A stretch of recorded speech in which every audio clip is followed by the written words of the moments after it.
Well, it could have been worse.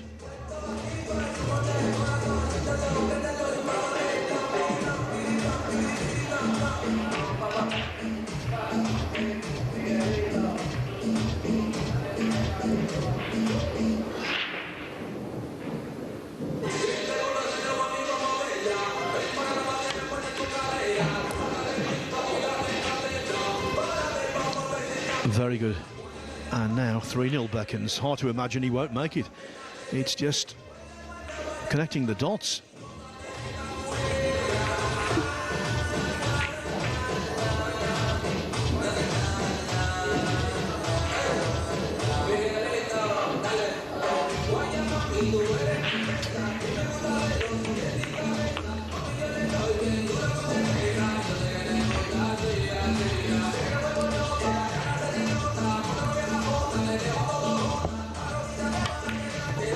We're coming off the back of a couple of thumpings, 9-0 and 9-1, the last two matches on this table. And right now you can see another score of a similar ilk in the future for this match. Robbie Capito leads 3-0. So let's give a more comprehensive rundown of the scores in round two that are going on at the moment. I can tell you, Andrea Klasovic is now 4-2 up on Elliot Sanderson. He's won 4 acts in succession. Besar Sparhu, really good player from Albania. He's 4-1 up on Marius Komninakis of Greece. Boris Ivanovsky of Germany, 3-0 up on Goran Voltic. Not looking good for Imran Majid. 5-2 down to Faruk Terzic of Bosnia. Oliver Sholnoki has just edged ahead against Mark Maggi at 6-5 in quite a slow-moving affair. It's one-way traffic. Marcel Price 5-0 up on Alexander Horsens. Sullivan Clark now 3-2 over Ilya Kulev. And Mohamed Soufi is making quick work of his match. He's 6-1 up on Edin Banovic.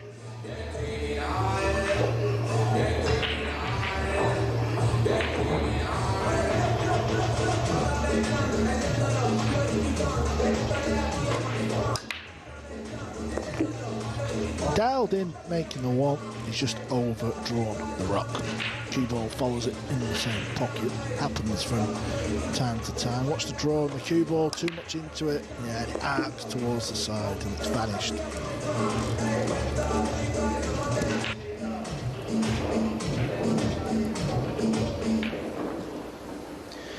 Well, when you get ball in hand and a split of the balls like this, the top players would be licking their lips. Let's see what Holger Veer can do.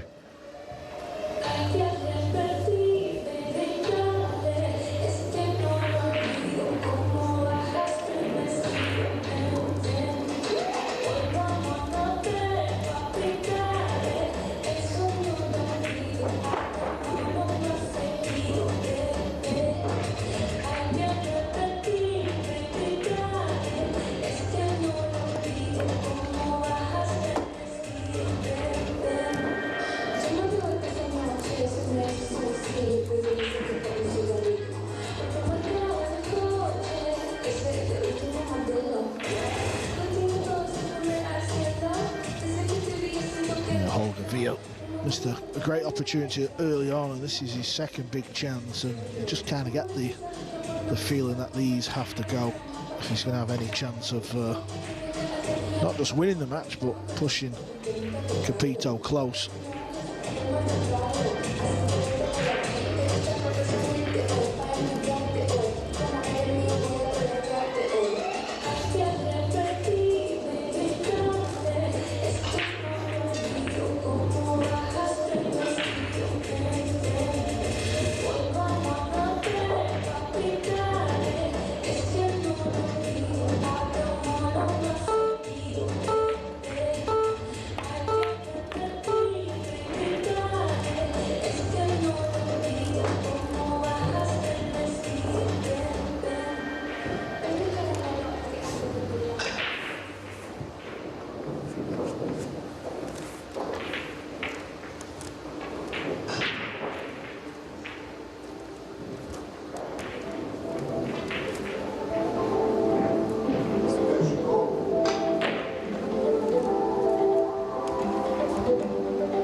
distance here.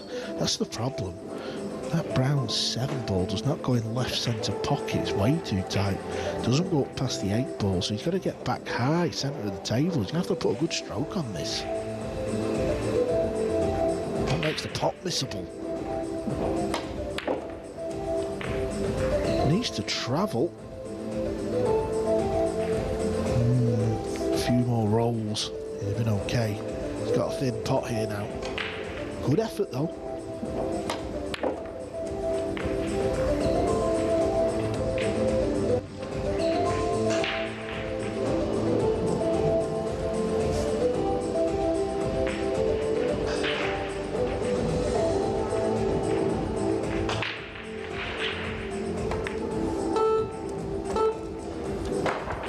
Better.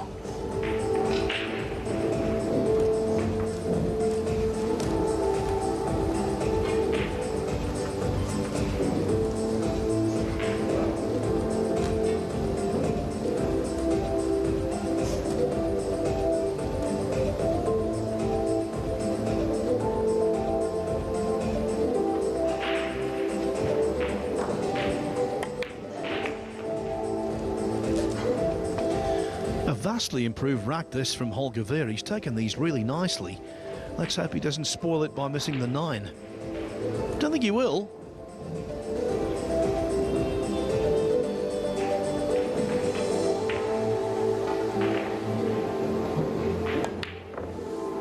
Oh, he has. What a shame, but entirely his own fault, of course. Unbelievable. Done all the hard work. It wasn't that difficult. It's amazing how many amateur players, when they're feeling a little bit under pressure, they just seem to whack the ball too hard. Gift for Capito. Yeah, and it's now 4-0. Will he get another chance to avoid the whitewash, which of course he suffered here in the European Open last year? To Joshua Filler. I'm talking about Holger Veer, of course, who must be really regretting missing that 9 ball, which was pretty standard, wasn't it?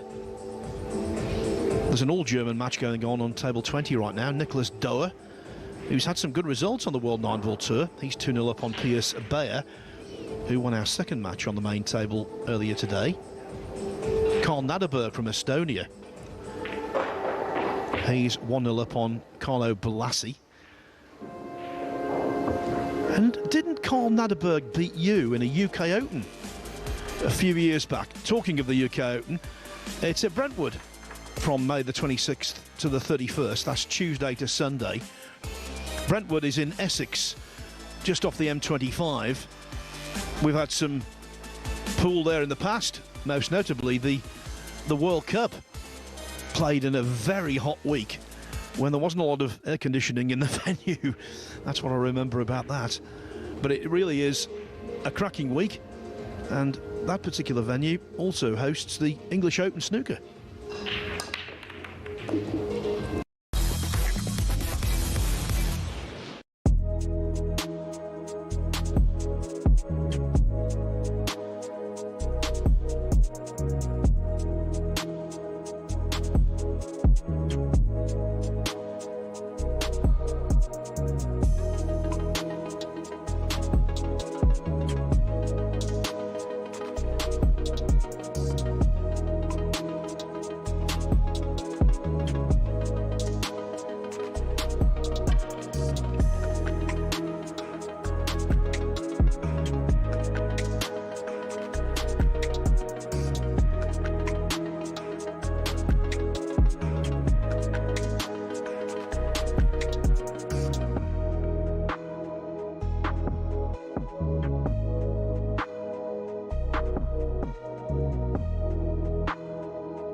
Just like former players, you know, on the TV pundits, radio pundits, they've been saying the same thing for weeks and months now. Saying what? That Arsenal is going to fail, Arsenal is winning ugly, Arsenal are a set pieces team. Who are saying this? Who's saying they're going to fail? Yeah, Gary Neville, Roy Keane, Carragher, all of them, even some former Arsenal players. I just crossed the path, with Ray Parlour. Just came out and I say, "Are you confident to stay?" No, I'm not. Well, I'm confident, but I don't want to overshoot it, if you know what I mean. I know Piers Morgan said they're going to win it in March and this, that, whatever. I don't want to be saying things like that because I know how hard it is, and you could get a bad spell. But they're in a great position, and sometimes you can be overconfident, can't you? Ray, what about the Brighton game? Brighton fans were going crazy about the time wasting. Did you see that or not? Look, you do try and slow if you can. Al, I mean, we used to try and do it. If we're leading and whatever, you got to try and see games out. And the good thing about that game was that they wasn't very good. They was poor as a team, but they won the game, and that's what it comes down to. You don't analyse every single game when you finish the season with the trophy in your hands and say, "Well, but remember the Brighton game? We didn't play that well, did we? We got lucky there." You just embrace the moment and say, "Look, we're champions of England," and that's the most important thing. So you can try any sort of tactics if you're going to slow it down, but I think it's a little bit unfair that they're saying about the set plays and this sort of set plays is part of the game.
Hello, good afternoon. Welcome to Champions League Drive. Yeah, Champions League Drive on talkSPORT. Me, Andy Goldstein Darren Bent alongside me. It's Darren here, by the way, Darren Bent. That's exactly what I just said. You like DB? Yep, all good, you? We got to jump on a baggy trousers. What a surprise. Oh, you got Where London, was it? Great shot, though. Yeah, great shot, yeah. Although you did say I look a little bit like James Bond. No, so the top's like James Bond. I look like James Bond? No, the top's James Bond. Bond. Someone did say I look like Ronnie Barker from Open All Hours. Either I'll take. Both legends. Never your days. What? You don't know who Ronnie Barker is? No. The two Ronnies. Oh, okay. That's classic stuff, mate. Okay. Open All Hours with Granville. Good Granville. You don't? No? No, we've got the kids in today. By Jigger, we've got a show for you. We'll be asking whether Arne Slot deserves a season 3 at Liverpool as his side take on Galatasaray tonight. It's 5:45. It's live on talkSPORT 2. There was panenka shame last night as Brentford crashed out the cup to West Ham. Is it entertainment or just a lack of respect? And we'll be asking whether it's fair that the two sides knew their potential quarter-final opponents before the game started last night. Could that affect it? That's a good question. Ahead of that, it's juicy tonight. It's very juicy. Our live commentary of Atletico Madrid against Spurs. We'll be asking whether this is win or bust for Igor Tudor. All that plus the voice of boxing, Adam Smith, joins in the studio. And we'll look ahead to the biggest game in Newcastle's history tonight. What a great show. In their history. That's what it says here. I mean, Gee. I'll say, it's what Eddie Howe said. Yeah. I'll say League Cup finals bigger. Yeah. That's Eddie Howe talking about. Driver talkSPORT, you can get involved. You can have yours, have you on 03717 223344. Dial it. That's the two runners, not that. That is classic stuff. Now that is why Jack's number one, everyone. That's Congrats, Jack. There's a couple of reasons. That, and there's no one else here. But the main reason is he just found it. Well done. Well done to you. Are you all right? Not bad, you. You have a good... What time do you wake up? I actually woke up at 2 a.m. What time do you go to bed? For a 2 a.m. wake up? No, went to bed about 11, woke up at 2, but I got back to sleep at like 4-ish. You didn't put like Volcano on? Nah, I put on Immortals. Who's that? Henry Cavill, great film. Immortals, I've seen that. Can I guess? He lasts forever, nothing can kill him, he's a superhero, and in the end he dies. No, it's a really good. It's about like Greek gods and that. It's unbelievable. Oh, okay. Yes, it's decent. Turn that on about, at 2 a.m. Yeah, about Zeus. It's a bit about Zeus, yeah, and the Titans. What a film. Immortals. I reckon there's some kind of YouTube channel like Darren Bent's 2 a.m. film club. Trust me. It'd be like under the covers, it'd be like, hello, so it's 2 a.m. I'm just about to watch Volcano again this week. 2 a.m. No, but no, it was a good film though. And then you went to bed after that? Yeah. Okay. And then woke up at 7 to get the kids up. Okay. I was up, I played a bit of golf. Beaverbrook? No. Hey, you paid that subscription fee yet or what? It's £500,000. Yeah, you paid it yet? Do you know, I was looking for that money down the back of my couch last night. It wasn't there. I found 2 peanuts, but that was all that's there. If anyone at Beaverbrook wants to invite me and some mates to play, I'd take them up on that. No problem at all. This is a serious question. Yeah. Like, why would they invite you? The face of British broadcasting. Why wouldn't they? I'm wondering why. Because they're nice people, and nice people do nice things. Someone who charges 500. That's the difference between you. Hey, someone who charges 500 grand for a subscription fee. Yeah. They're not doing nice It's not things. subscriptions to join. So that's a subscription. No, it's not subscription. Okay, so when you join Netflix, what do you pay? Yeah, but that's because it's every month. It's a one-off. Yeah, but still, you can have annual, monthly. It's No, you still can a have subscription. joining. It's a joining fee. Either way, 500k to join. yeah, but you get 85% of that back when you leave. So effectively, it's costing you like 25 grand. So why did they have such a big lump? up front? Because if it was 25 grand, people like me would actually go, I'll have some of that. I wouldn't, but because I can't afford it. But if you need £500,000 to stick on the table, it's different. Cash sterling, bang, straight one hit. Yeah. Mm. Yeah. So, That's why I need someone to go. so you got Do a cleared, little round, you got guys. cleared funds in your account. Yeah, 500 bosh. Let me tell you, that ain't ever happening. Ever. Bank transfer at 500. Right. Yeah, but you get it back. Yeah, but I've got to have it. Well, okay, why don't you lend it to me? No, And I'll give it back to you I when don't trust you. when I quit the golf So club. I don't trust you. I did play at West Essex, best golf club in Essex. Last 2 days you've been shouting about Beaverbrook. I know, because I won a free round there with my mates. But What's the better club? West Essex was beautiful. Oh, it's my home club. It's Yeah, okay. West Essex, best club in the world. Yeah, yeah. Got 89 today. Well, okay, what about if someone offered you a subscription at Yeah, I'll take it. Beaverbrook Yeah. for 2 years? Wouldn't even look No. down my nose Right. at West Essex if that was the Right, case. 2 years. But you can never play at West Essex Yeah, again. I'm in. Look at this. See? No shame. Listen, West Essex is my home club. All right, I love it there. Best club in the world. We've got lots coming up today. Do you know what? It's one of those days where you sort of skip to work if you're me or Bentley, because we've got so much coming up in the show, and it all gears up to more live football tonight, including Atletico Madrid against Spurs. Oh my goodness. I just don't know. In fact, I was playing golf today. Both of the lads I was playing with, Spurs fans, they both think he's going to get the sack soon.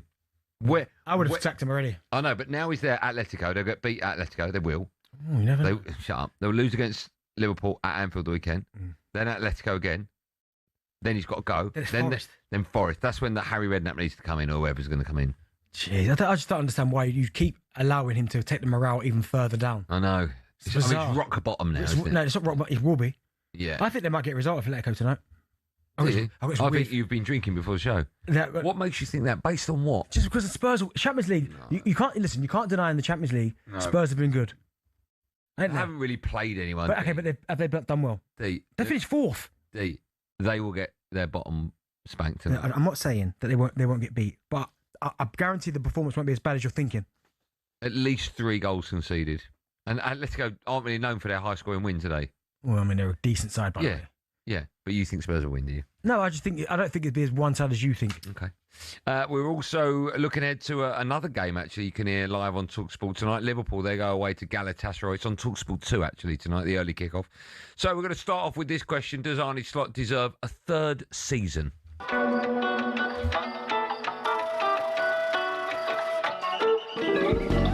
Szoboszlai on goal, hits it! Oh, what a goal! What a strike from Dominic Szoboszlai! Salah pokes it back to Wirtz. Oh, it's a lovely finish! Brilliant from Florian Wirtz into the corner. Now, there is always the chance you can win the Champions League. You don't have to be the best team in it to win it. We've seen that many times. It's Osimhen against Alisson. Right-footed, right down the middle. Alisson dived past it. And Galatasaray lead on the quarter-hour mark in Istanbul. He's one of the deadliest marksmen in Europe. They have quality players that can fight, and they have great fans behind them. So, yeah, we need to be so good tomorrow. Well, tonight, actually, Arne, the Champions League knockouts get underway tonight. And as always, talkSPORT, we've got you covered. At 5:45 on talkSPORT 2, you can hear the first leg between Galatasaray and Liverpool in what will be Arne Slot's 100th game in charge of the club. Blimey, that's happened quick. He's been speaking to the media ahead of it, and he reflected on his time at Liverpool. I don't think I have a bad track record in those 100 games, although sometimes you get a different feeling about that if I have to listen to everything. But makes me proud, and I'm looking. And it's nice that the 100th game is such a nice game to play. Champions League last 16, away game against Galatasaray. So, but as always, it's never about the manager. It's always about the players. It's so bizarre having this conversation about a manager that currently is the manager of the side that's Premier League champions, which is absolutely bonkers. Won the league, of course, in his first season. Fair to say the defence of that title hasn't gone well at all. They are, sixth now in the Premier League.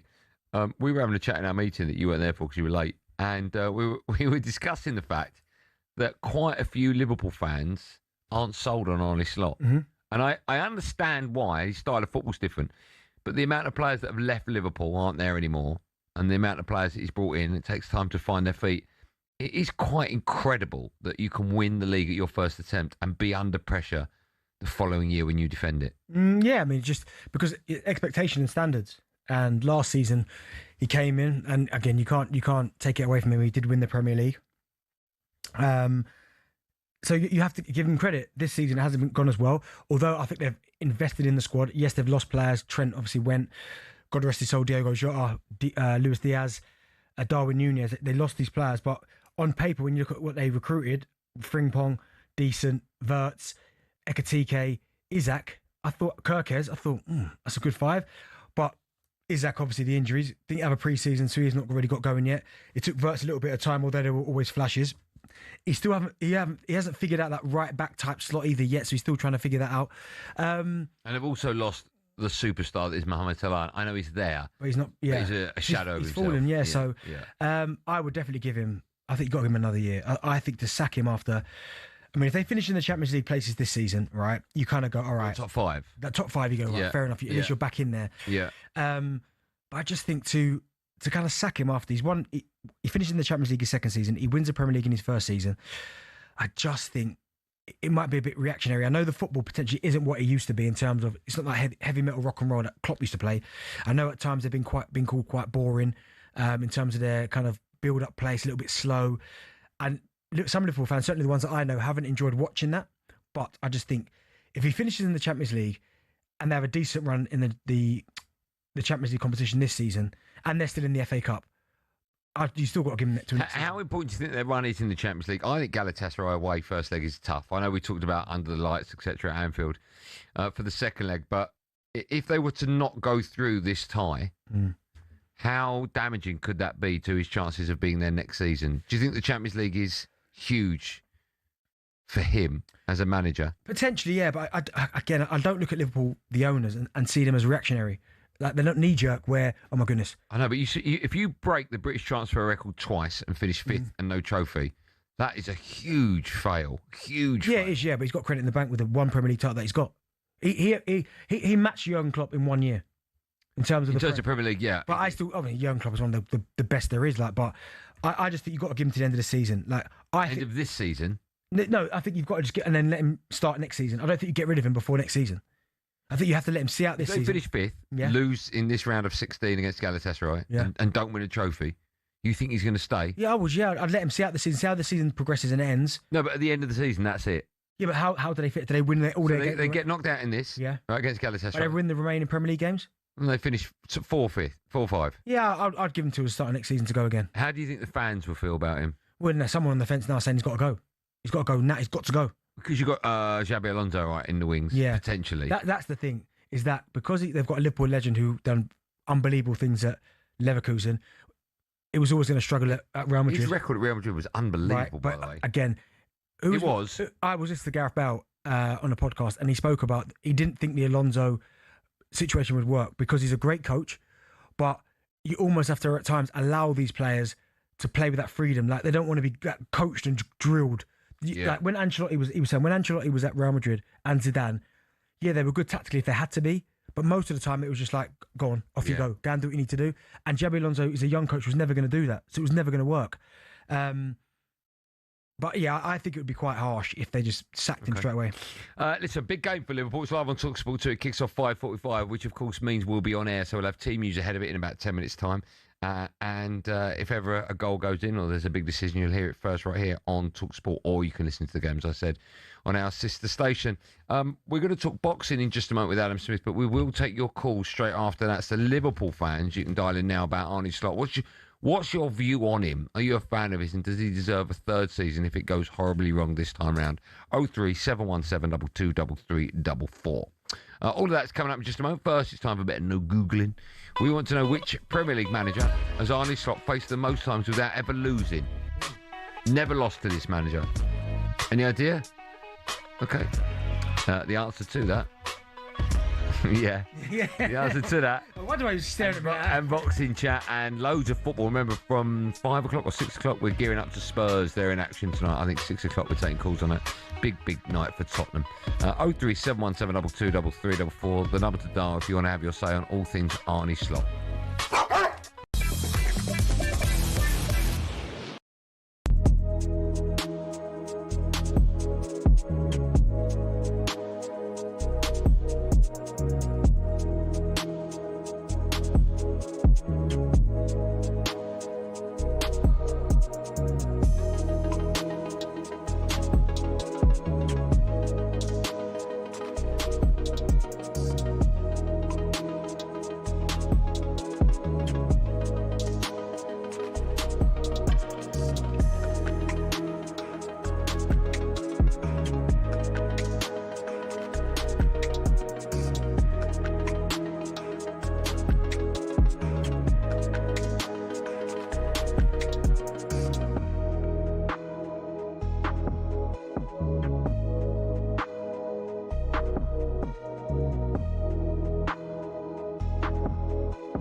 Simon, there was controversy last week, if you remember. Sections of Elland Road booed as the game against Manchester City paused for Muslim players to break their Ramadan fast.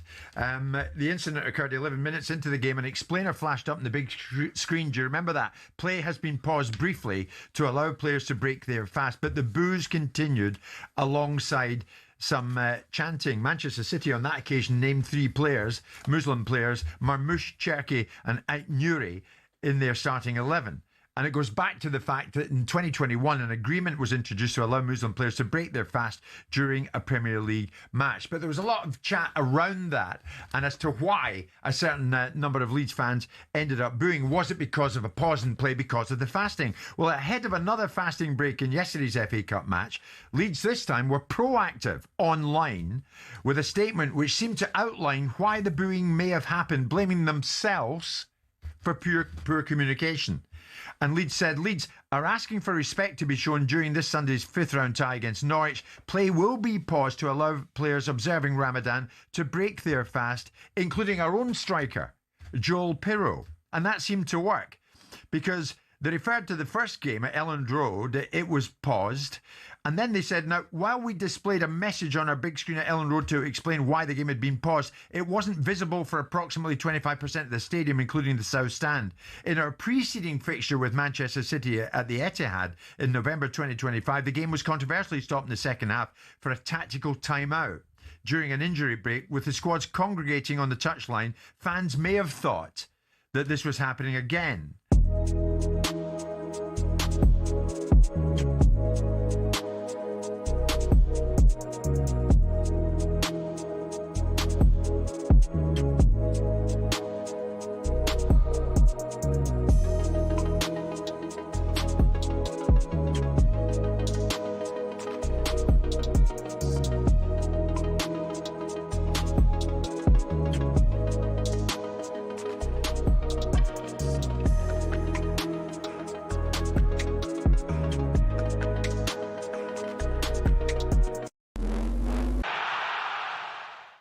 Keith Andrews despises the culture of slamming players who miss penalties. I think the ones I'm talking about, national heroes that have done it, ridiculed, persecuted. I think it's disgusting.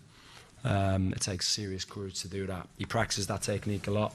Goes in, everyone's raving about him. The Brentford head coach says Dango Ouattara is fine after chipping the ball straight into Areola's hands. That allowed West Ham to make the FA Cup quarter-finals. If I'm his teammate, I'm saying, what are you doing? All the other pens were good. Some of West Ham's pens, top corner. West Ham play Leeds in the last 8.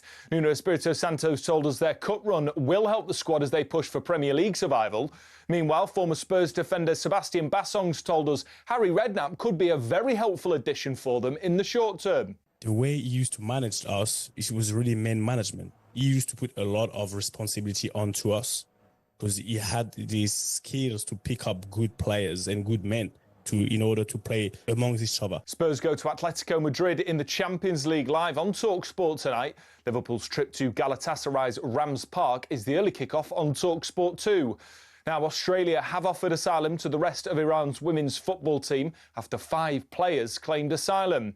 There are fears for their safety if they return home. The squad were called wartime traitors in Iran for not singing the national anthem before a game. And this year's boat race will be live with our colleagues over on Times Radio. They've secured a 3-year deal to cover Oxford versus Cambridge, one of the oldest events in sport. It's live on Easter Saturday. Just download the talkSPORT app to swipe between stations.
to talk over this, but there's a little gap, and if you talk over it, you sound a bit of an idiot. But I don't call it a comeback.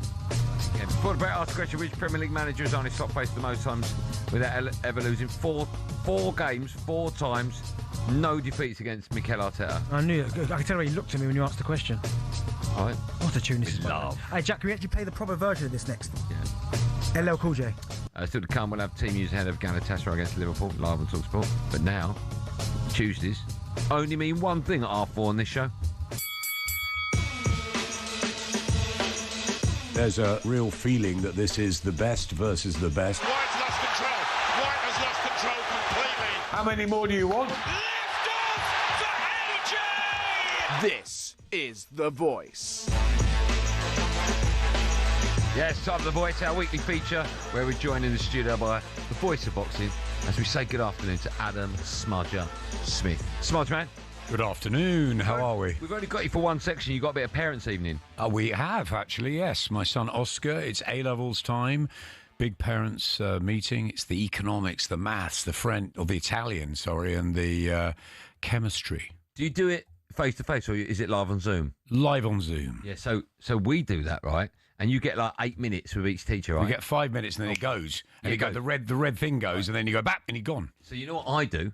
I look at the countdown. When there's like 3 seconds, I go, oh, I must ask. And then it cuts off. And you see the teachers go... Do you know what I'll be doing? I'll have the Liverpool match on in the background because it's an early kickoff tonight. Yeah? Can I ask, Oscar after Oscar De La Hoya?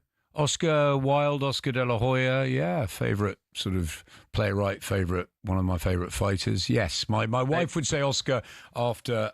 Oscar because it's a nice name, but I think after those two. See, it's funny because I can tell you're quite a clever man because Oscar Wilde, Oscar De La Hoya. If Bentley named one of his kids Oscar, I just think he's a fan of Sesame Street.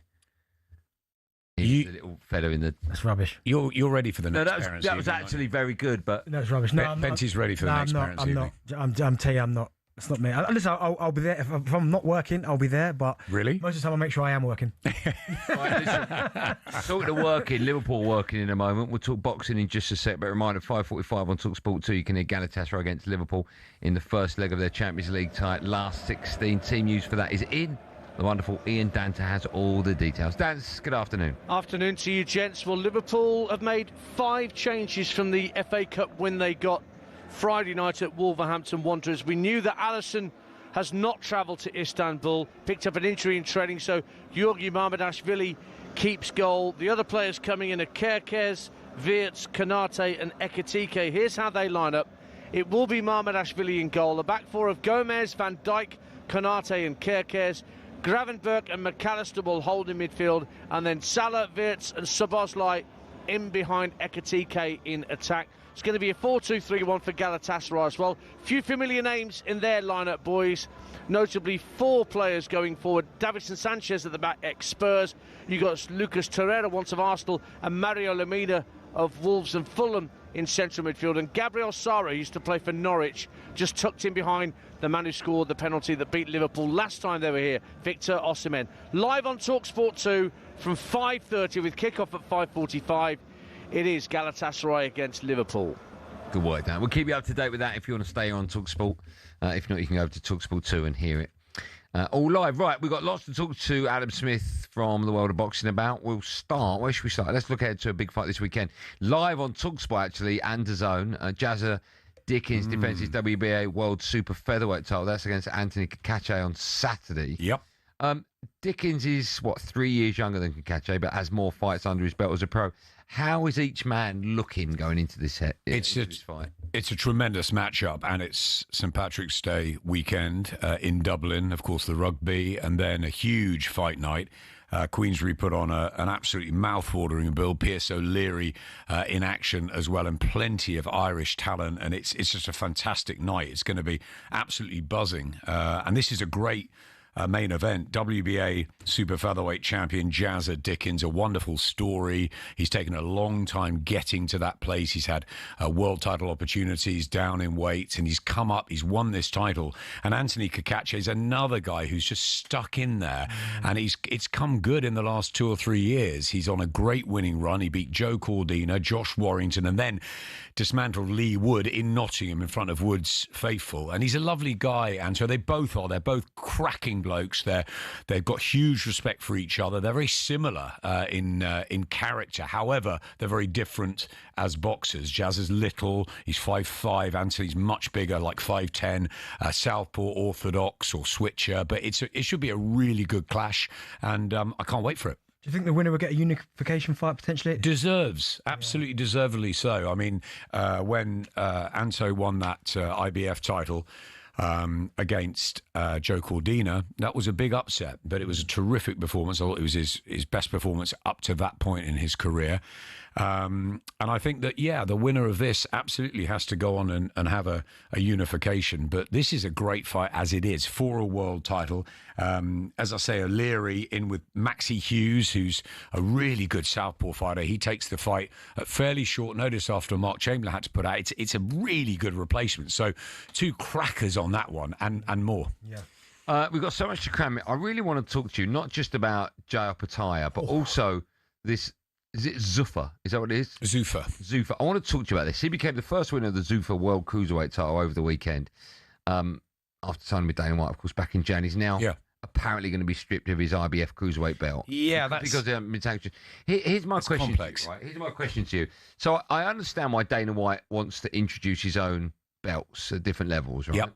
Because my understanding will be because he wants only one belt. Yes. For each weight division. Yes. And talking about less weight divisions and obviously less titles. And I understand that because it ultimately, if you went back to the beginning of time and started boxing again, that's how it would be. And it was that to begin with. One world heavyweight champion, one world middleweight champion, etc. So there's pros and cons for this. So there's so much money, like hundreds of millions of pounds in boxing.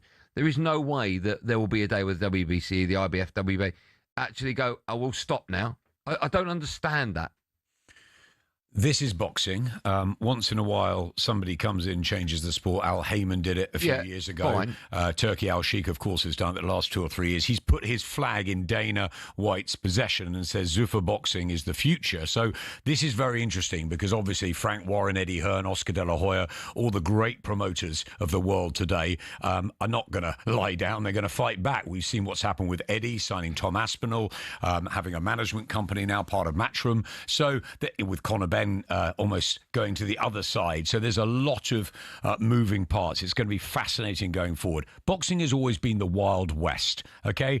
There's been different governing bodies. It's also been WBU, IBO, WBF, other things. But the 4 main ones, WBC, IBF, WBO and WBA, are regularly seen as the world championships. And that gives real opportunities for young fighters to go for one of 4 belts, not one belt in one division. They're talking about making 8 divisions in Zuffa, which would...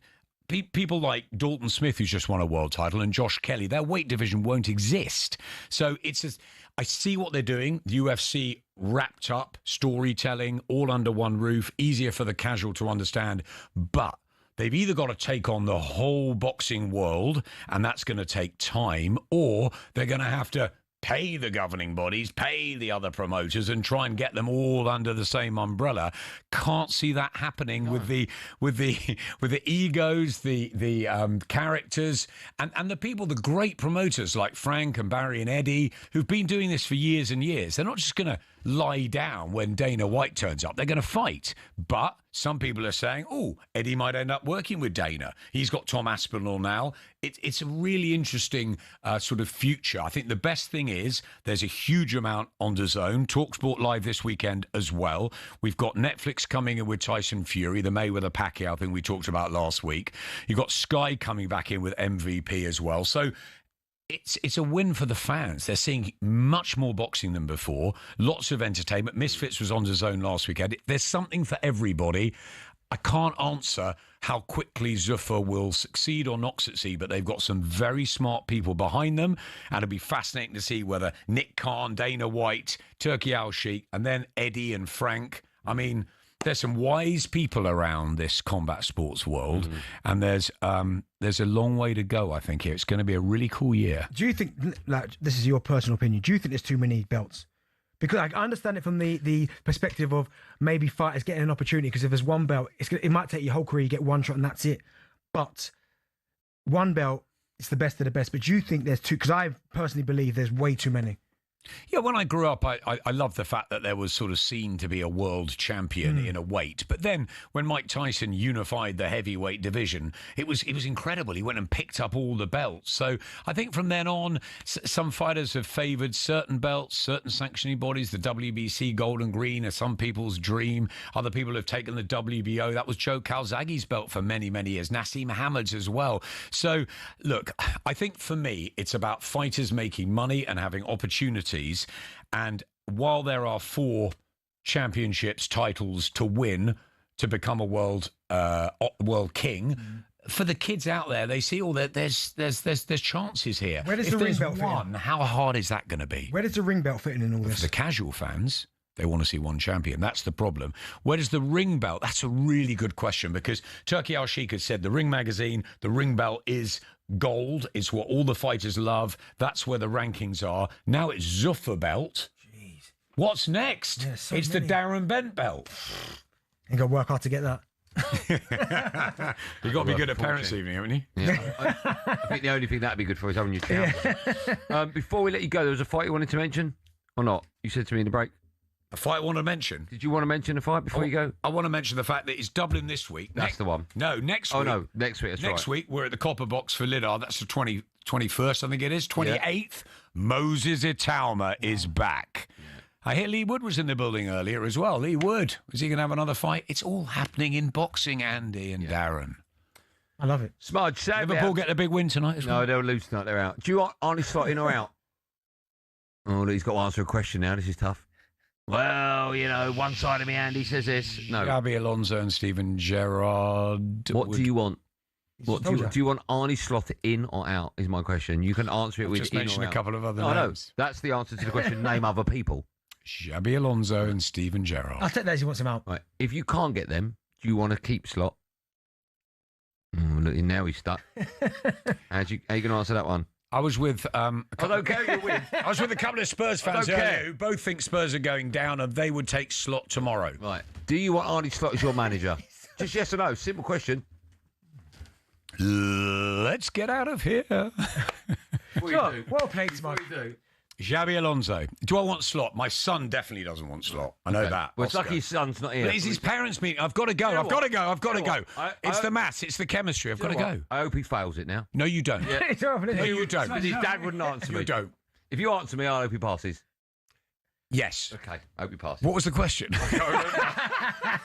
Reminder, Saturday night is Fight Night on the Zone this week. Jazza Dickens defends his WBA World Super Featherweight title against Anthony Kakache. Then on the 21st, George Lidard takes on Tyler Denny for the British and Commonwealth titles. And on the 28th, the spotlight shifts to the future heavyweight champion of the world, Moses Italma, taking on Jermaine Franklin. Watch all these fights only on DAZN.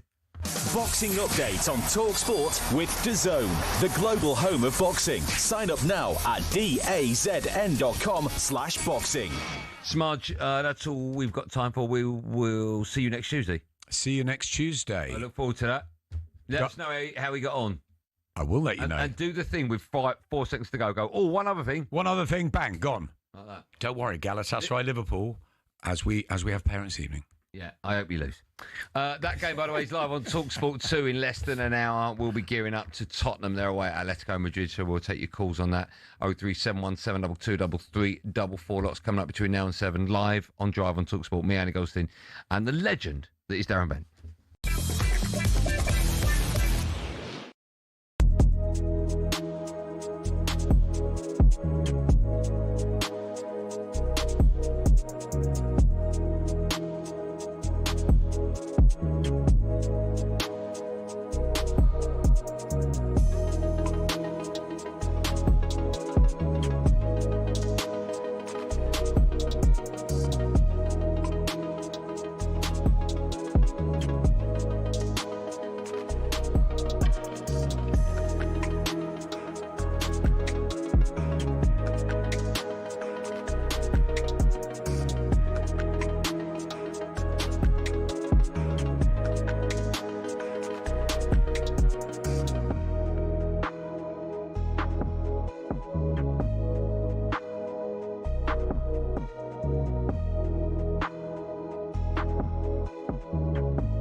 It's not just an embarrassment for the old firm, it's an embarrassment for the whole of Scottish football.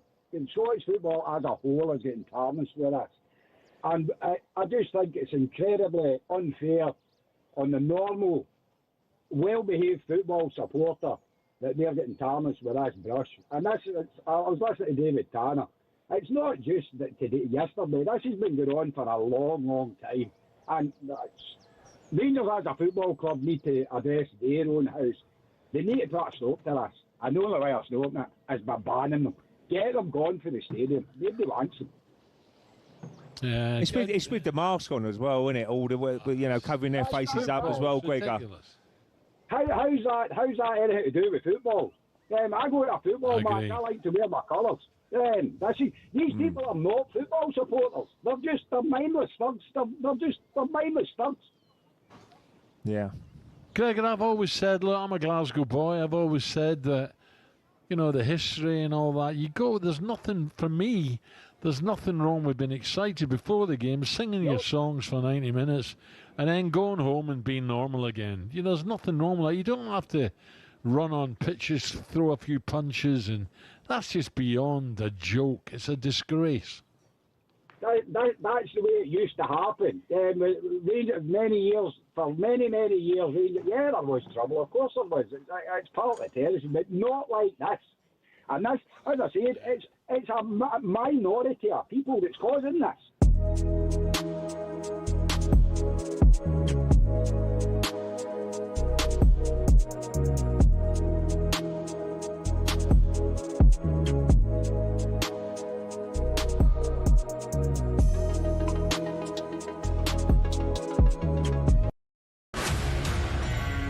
Hello and welcome to talkSPORT Goals. We've been taking you through what should be another busy day of football. Chance to win it!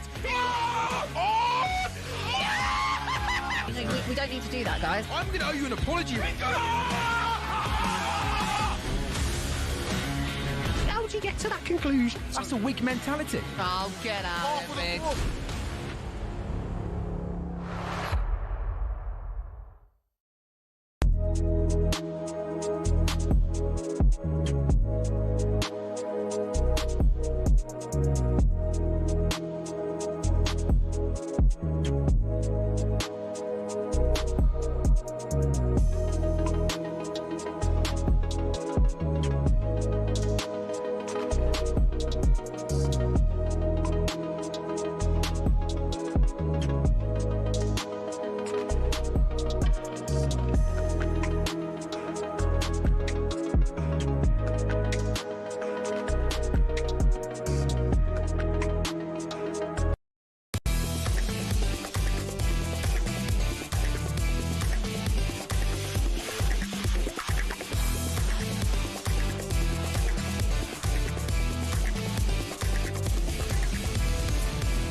I've been here for years.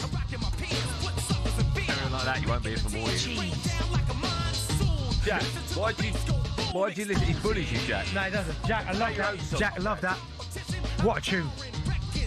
He's in my Mount Rushmore, he is. LL Cool J. Jack. LL Cool J. Oh, what? Hold on. Rappers.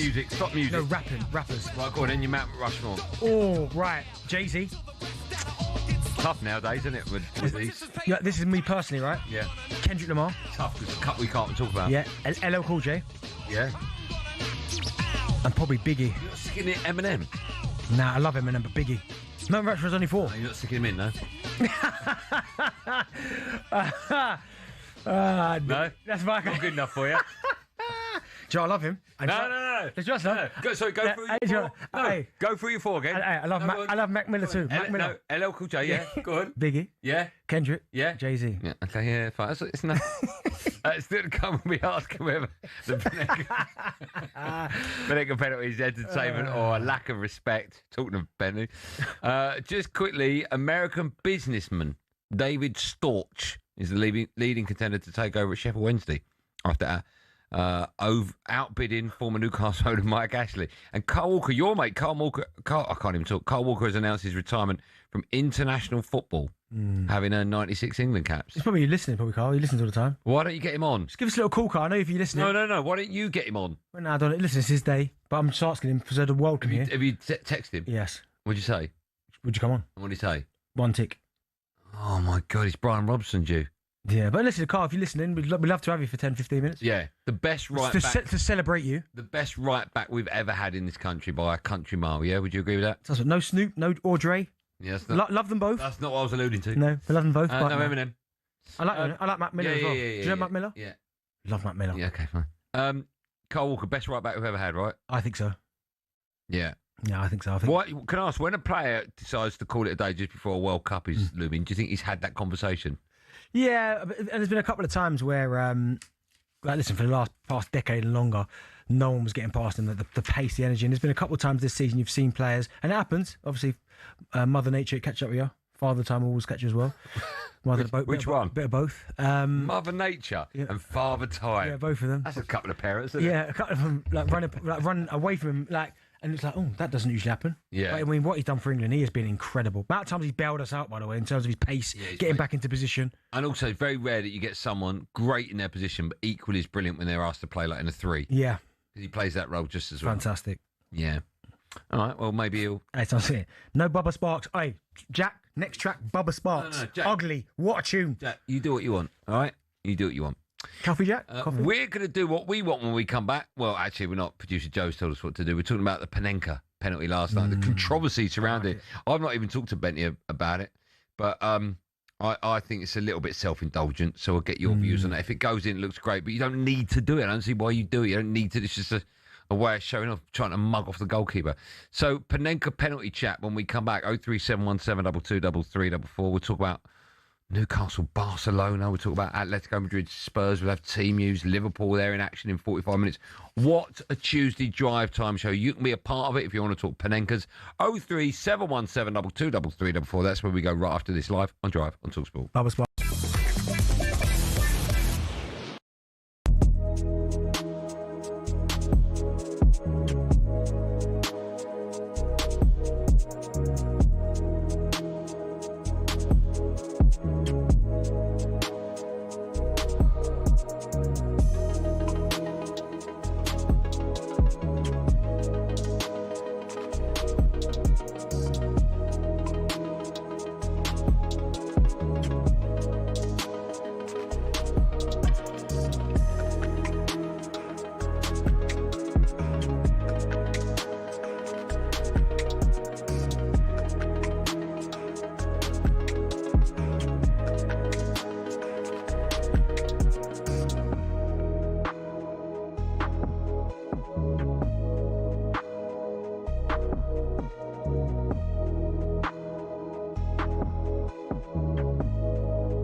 When I saw the scenes, whether the scale of the scenes were back to the 80s or not, which is my argument that they clearly weren't, there was not a surprise in my mind that there was an issue when you've got the two sets of fans in a combustible environment and large amounts of the opposing side being in the away ground for the first time in significant years.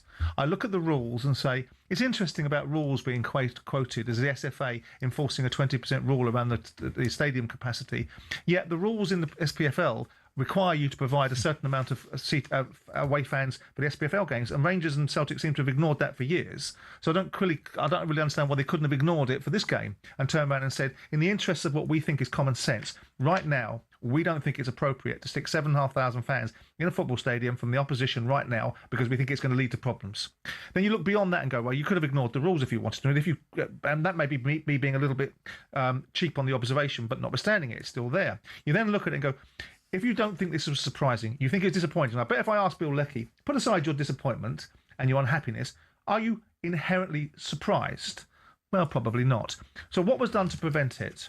What was done to ensure that prevention, whether prevention should have to be part and parcel of a bloody football match, is a different argument entirely. What we're dealing with now is another set of circumstances surrounding two football clubs that should be at the pinnacle of Scottish football for the right reasons and not the wrong reasons. And you can't strip them out of the cup, because you strip them out of the cup, all of a sudden the commercial revenues of the cup come into play. Exactly. We've seen this situation. So what did you do, honestly, when you look down and distill it down to prevent this?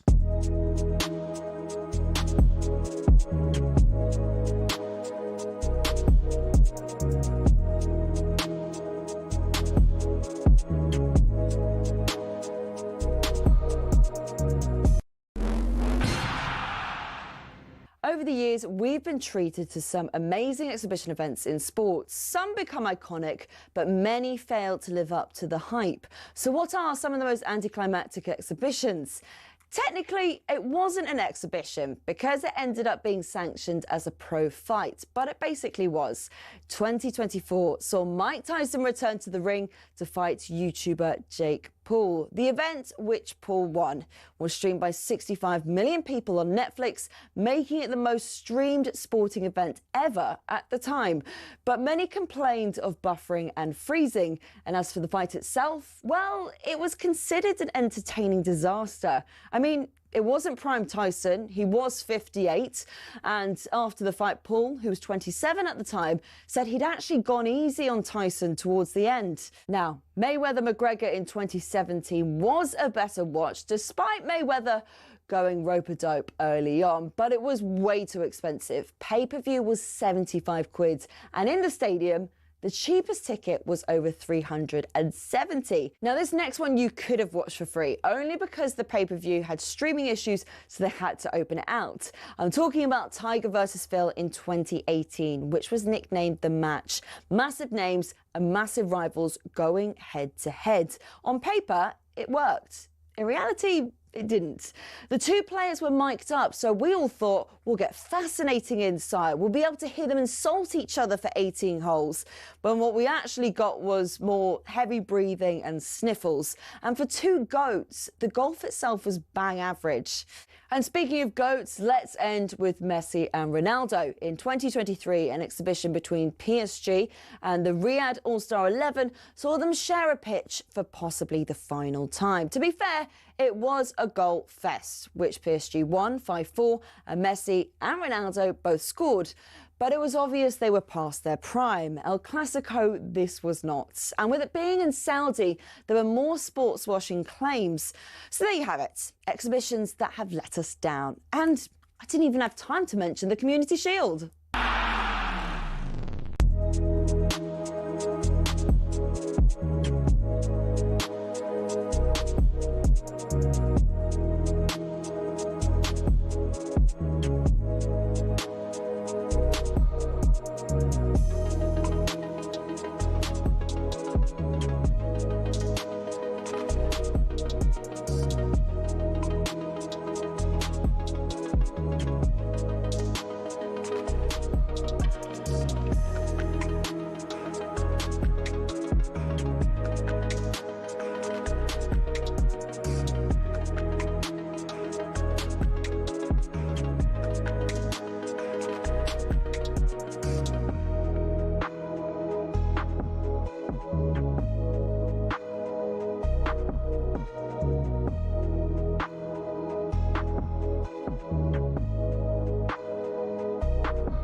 Well, back to our number 2 of Champions League Drive on talkSPORT. Me, Andy Goldstein, Mount Rushmore over there. It's Darren Bent.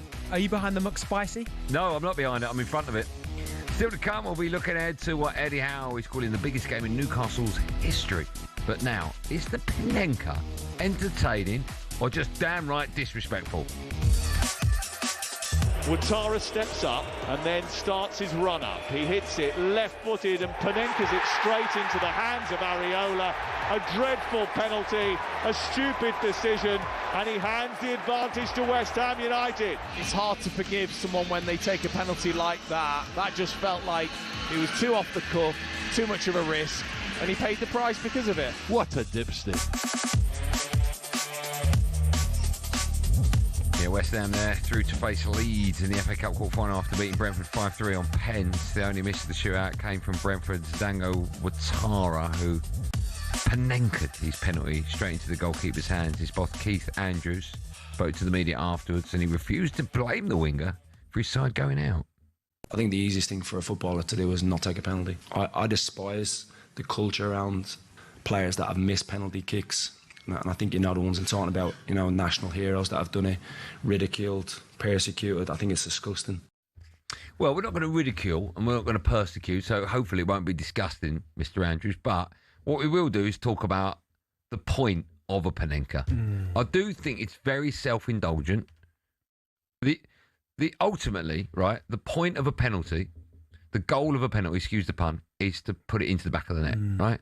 If you choose to do it in a flashy way, I do think that's a little bit self-indulgent, right? All the other penalties were fantastic. They're all out of reach from the keeper. Yep. They dived the right way. They're still not getting there. They were just brilliant. Do it that way. Like, what's the reason you're doing a panenka? Like, ultimately, what's the reason you're doing it? And it is, A, to mug the goalkeeper off, and B, to look a little bit flash. Yeah, listen, I was one. Look, I took many penalties in my career.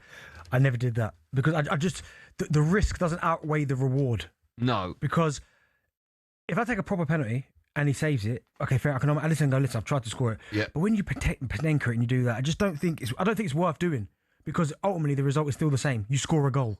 So, That's right. So why would you want to make a penalty more difficult for yourself?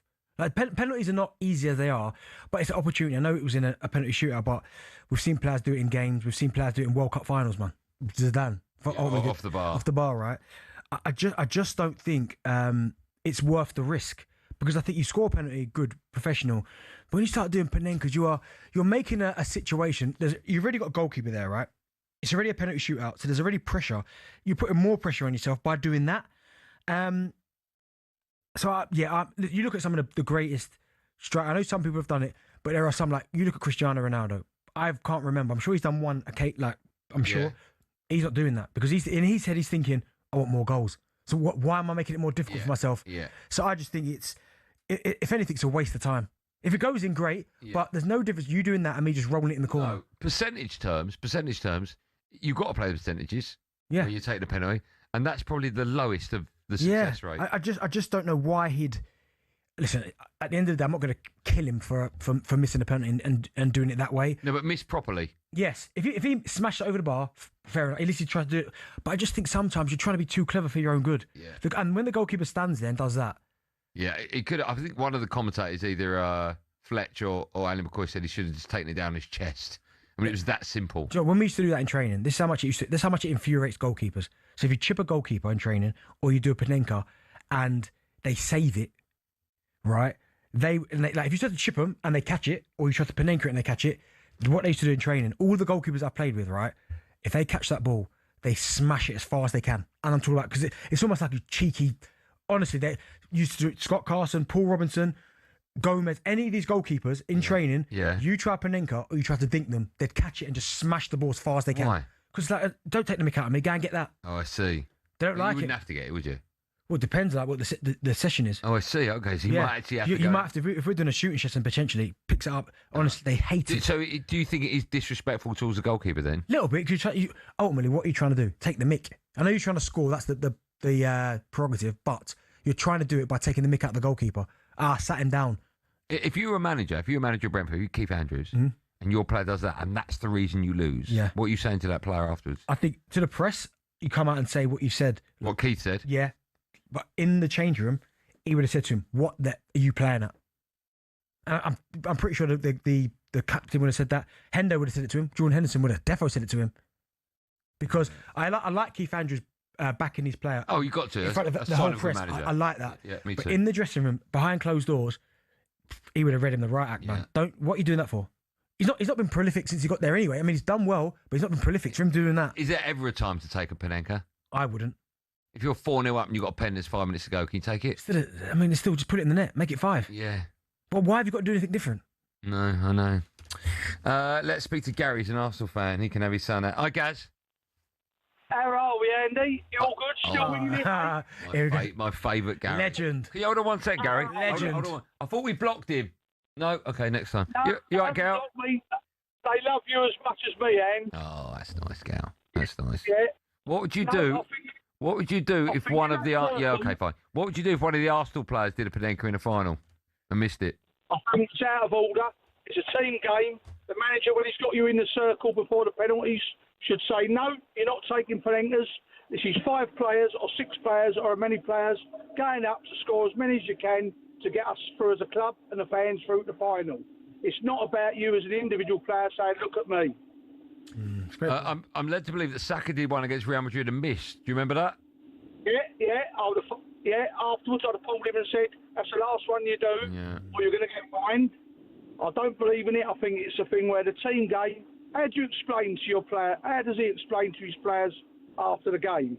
If you hit it over the bar, you good save, the players can say, come here, mate, arm round you, good penalty save, or you've hit the post, or you tried to blast it.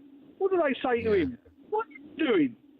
Yeah, I hear what you said. There is a sign. There is almost a sign of letting down your teammates when you do that. Do you know what? I think I'm right in saying that when Gary Lineker was one behind, who's England's all-time? Bobby Charlton. Bobby Charlton. He had a chance to level it at Wembley, I think against Brazil, with a penalty, and that's what he did, and he missed it. And was that his last moment for England? I think his last moment. He never scored another goal after that. Oh. I think that was to level it with Sir Bobby Charlton. Do you know what? I think of ruthless centre forwards, right? And I know the listener will probably correct me if I'm wrong, but I can't remember him ever doing it. And that's Harry Kane, man. He ain't doing that. No, Slam! You're right, he ain't doing that. Ivan Toney, back. I did like what Gary said there about you're the manager and you say to him, you can take a pen, but no one's doing a penanka today. Yeah. That maybe the manager should do that. Yeah, he could do. But again, he's got to leave it to these players to make decisions. No, I disagree with you. If you can say who wants to take? Yeah. You can all take. No one's doing a penanka. So if you don't want to take one now, put your hand down. Yeah. But no, there's a little bit of that, but also as well, just do it properly. That's what the manager would say. The information used to get was, listen, whatever happens will happen. Just don't change your mind. Get your head down. If you're in doubt, just put your foot through it. Yeah. Stuart Pearce, Chris Waddle. You just but it happens. If you do that and the keeper saves it, then hold your hands up. When Zidane did it in the final, what was the score when he took it? I think they were 1-0 down, I think. And it come off the roof and just went in. There was no goal line tech there. Nah, but it bounced about far in. I know, but the goalkeeper's dive covered it for the TV cameras. Oh, was that the same World Cup? I think it was, You got headbutt. No, I remember that, Materazzi. It was that World Cup. But was that the same World Cup that Lampard, Germany? What was that, 06, wasn't it? Was that 06? I think that was Lampard, Germany, where it goes in, but we didn't get it. Ghost goal. Is that 2006? 2010, that was. Was it? Was it 2010? 2010, yeah. 2010. Okay, nice, yeah. But no, I just don't think there was... Okay. I'd love to hear from someone that thinks Panenka's good. Because I would imagine all football fans would say it's absolutely pointless. Yeah? Okay, what are you looking at? No, Sunderland fan. I was there when Bentley missed 2 for Sunderland against Spurs, so maybe he should have tried that one. Oh. The second, in brackets though, he did score 2 that day, so all was forgiven. What, he scored 2 pen and missed 2 pen? No, missed 2 pens and scored 2 goals. I scored a pen and scored another one. Is that Gomez? Yeah. He's the only one in the Prem ever missed against. Yeah. Is he the only one you missed against? Do you ever take one against Ben Foster? No. You didn't? I scored against Ben a couple of times, but not pen. You keep talking about every day. No, don't try it. Every day. No, I took a pen against Fozzie. Yeah. When he was at West Brom and at Villa Park. Scored it, yeah. Why would you say that? He's listening. Why would you say that? No, but I'm just saying. You're horrible, you are. But also playing against Fozzie where he got man of the match. Took home the trophy. All right. You score? No, 0-0. He saved, I think he saved 2 pens in the final against United. Oh, okay. Was that one, boy? Yeah. Okay. We're taking your calls on all things Ben Foster. No, not Ben Foster. The Panenka. Is it entertaining or disrespectful? Does anyone out there actually think it's worth doing? If it goes in, you go, it's nice that. Yeah, but you don't need to do it like that. No, agreed. No. 03717223334. We will take your calls right after this.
Wrexham boss Phil Parkinson said he was proud of his team's performance.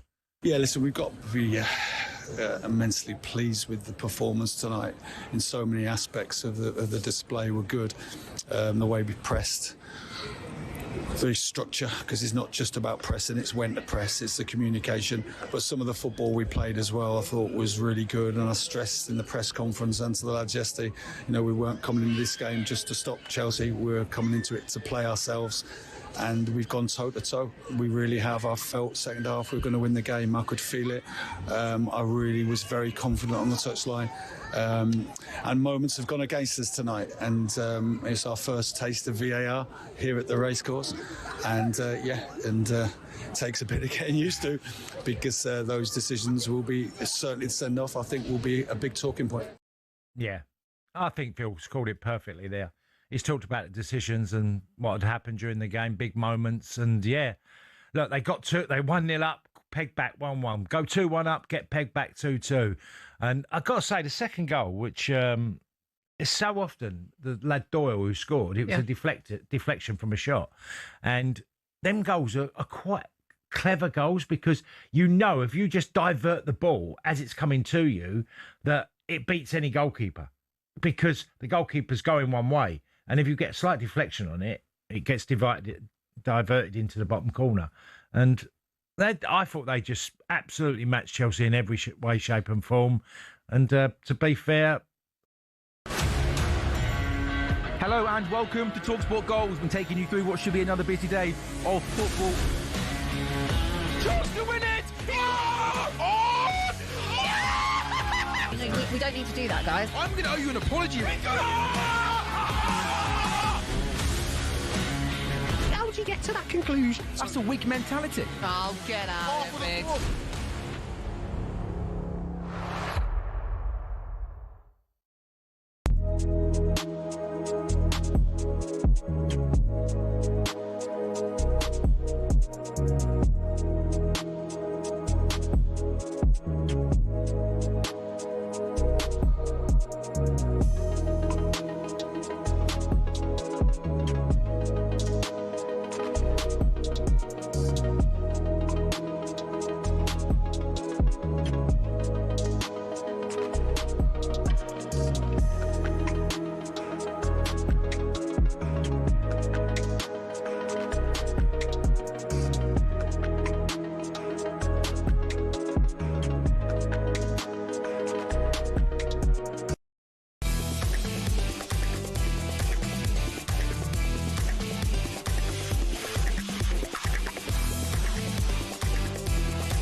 Hey, Jack, you are an absolute 10 out of 10 today.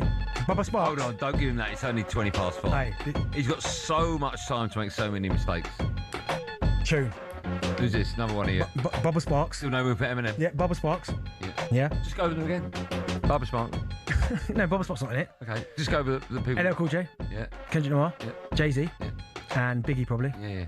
Although someone's made a good point, right? No, it's fine. I see what you're doing. I like DMX. I used to love DMX. Yeah, I used to ride them. If you talk about groups, like rap groups, oh my goodness, Wu-Tang are my, which I'm going to see next week. Yeah. They are my ones. Wu-Tang, probably Public Enemy. Yeah, controversial. Or Public Enemy. Yeah, unbelievable group though. Yeah, I know, but I'm gonna groups. What other rap groups? I'm about to take that. NWA was maybe a little bit. Yeah, but no, Wu-Tang. What was Something Hills that Eminem song was? Oh, Purple Hills. Purple Hills, yeah. Where's actually called? D12. D12. No. I mean, that's a cream, isn't it? If you got Purple Pills, bro, not Hills. Is it? Oh no, the clean version was Hills. Oh, was it? Yeah. Oh, there you go. Look, that's the difference between me and you. I scrub up well. Yeah, but no, Woo. Hey, Jack, sorry, mate. Bit of Woo. Oh my god. They are my guys, this is man. not XFM. What's the? Okay, what do you want next? I'll tell you what I'll have next. I'll have some Oasis.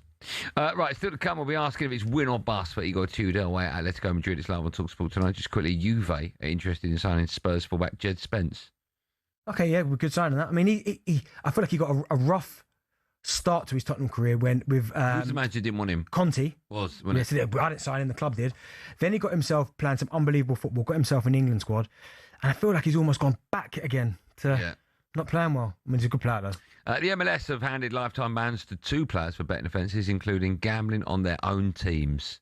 Oh, my goodness. Do you think he can ask this question? I'm going to ask a question to him, Joe. You might want to dump it, I don't know. No, don't dump it. Well, Joe doesn't know technically I'm allowed to ask it until I ask it. Do you think it should be allowed for players to bet on their teams if they bet on them to win? Can we answer that, Joe? Can we talk about that? I don't think you should be able to do that, but... What am I doing wrong if I say we're going to win 4-0 today? Yeah, I don't know. I'm still not comfortable with it, but the punishment should be less severe. If you bet on your team to win and you're in the team and you help them win. Yeah. Yes. Sorry. Honestly, that's why I love our listeners. They put in so many groups, and you're right. Tola is 100% right. Outcast are in mine as well. They are I like Big that. Boy and Andre 3000. There's so much happiness about this subject. It's almost rapper's delight. You like that? I want to give you that for Thanks, that. man. Let's go to phone line, shall we? We're talking about the panenka. Entertaining or disrespectful? A bit like you with Ben Foster, who texted me in the break saying you are absolutely unforgivable. John is a Newcastle fan. Hi, John. All right. How are you? Great show as always. Thanks, Johnny. How are you today? You well? Yeah, really well.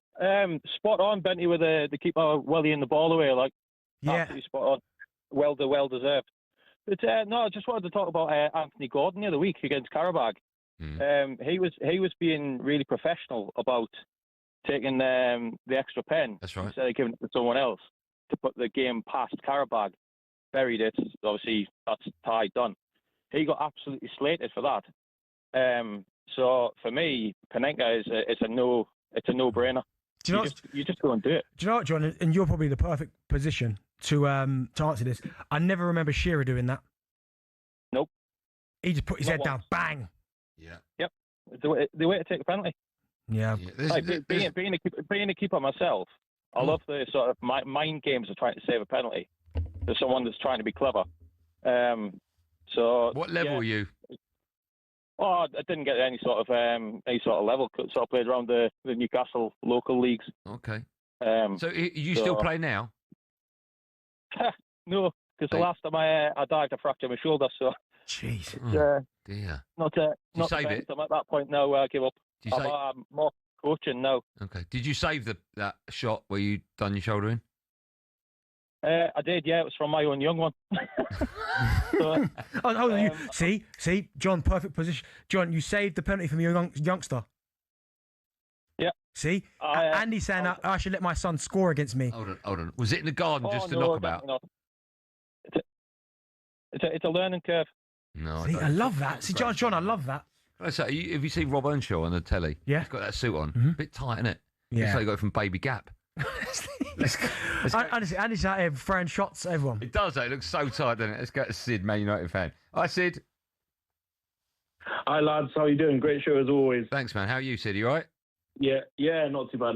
Getting ready for the football tonight, to be fair. But dialed in because I heard about your little conversation you're having about the panenka shots, and I'll be honest, I disagree with you both. Oh. I don't really think it's about showboating. I think it's more about the psychological sort of advantage that it gives. And I'll give you an example. Like, I don't know if you remember Karim Benzema. He scored one against Man City. I think it was 2022. I think it was. It was in the semi-finals, I remember, in the Champions League. Madrid, they were under the cosh. City were giving it to them. And I just felt like after they had that penalty, after he did that panenka shot, they just lost their heads. Edison especially, they just lost their heads after that. Man City, they didn't know what was happening. Real Madrid took advantage and they won. For me, it didn't come down to okay, let me just take this flare shot, because Madrid, they were under the cosh. No, but I think with that one though, if it's not showboating, why don't we see more people doing it? It's about ability as well, isn't it? You need to have the goal. You need to have the confidence to take it. Not everyone's got that. You're not going to see a Maguire taking a but you don't see Maguire taking penalties full stop, unless it's a penalty shootout potentially. But I'm talking about regular penalty takers, like even top level. We just spoke about Shearer, never did it. Yeah. I see him smash him down the middle, but I think when people are trying to be clever, Kane wouldn't do it either. Letitia never did it. Nope. Yeah, that's a different time, though. You've got to compare it to now, though, isn't it? Players are... Well, no, but a penalty's still a penalty. Well, tell me what the benefit is. Tell me what the benefit is in taking one. So my player takes it, scores it. Your player takes it, scores it, but could miss it. You got more chance of missing a panenka than you have if you put it in one of the corners, right? Of course you do. Of course you do. And you're taking that risk individually as the player. So Benzema, that example I gave there, or Pirlo, remember the Euros in 2012, I think it was. Yeah. He took that risk on himself, but he capitalised on it, and it worked out for the best.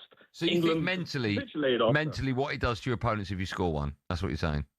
That's what I'm saying. I think it's embarrassing, isn't it? Like Joe Hart, you look, his face went stone cold. Like the guy, he looked shocked. He thought, "Oh, I'm done here." England capitulated after they lost the shootout. Okay, a question for you though. In the 2021 Euro final, why don't we see a panenka then? I can tell you, that's just one specific example, isn't it? No, I hear what he's saying. I get it. It's a good point he makes. Yeah, but a panenka won't change a team's mentality in terms of them crumbling. Even if I score, it's such an insult. Yeah, even if I score a penalty, they're going to crumble. It's the same outcome. I know, but like a panenka wouldn't make me as a team and my team go, "Oh my goodness, he just got a panenka. We're on the back foot now." No, but I think mentally it may have an effect.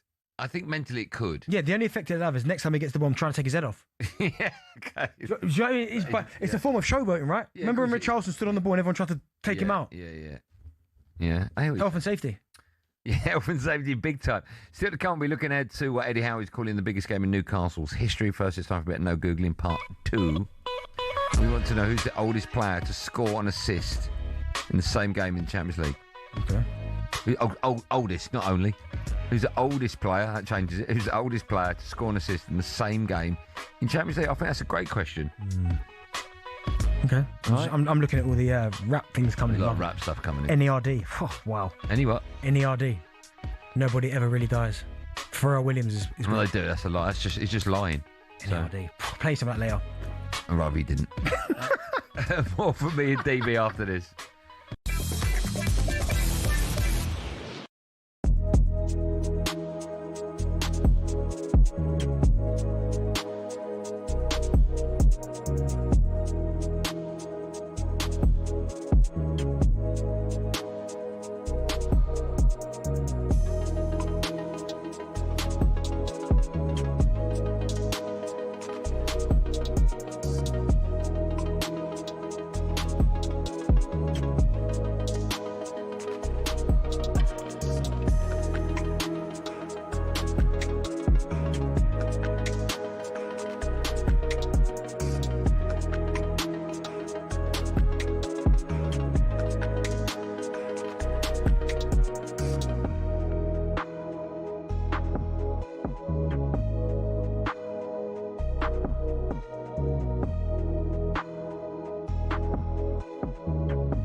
Has the hiring of Edu destabilised the best season in a generation at Nottingham Forest? And how much responsibility does Evangelos Marinakis have to take for it? We understand that he's been told to stay away from the City ground, pending a termination of his contract at the end of the season. I know that Forest fans will be reluctant to criticise Marinakis, but is this a mess of his own making? Because he had a manager who was very successful, almost took them to the Champions League. He started to interfere, and all of a sudden they ended up dropping down eventually into the Europa League, but then they lost to Nuno Espirito Santo very quickly. So is this got to be on Marinakis' shoulders? Of course it is.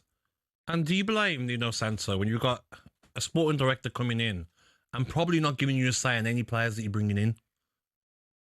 What do you expect as a manager? And if you speak to the older generation of managers, they'll say, "What? Someone's telling me what players are coming in, and then I'm going to." That is the way of the world now, though. I know, but then is that fair as a manager? Like we said in previous shows, sporting directors should be coming on and doing press. You're the one bringing in the players. The manager's doing the best they can with these players.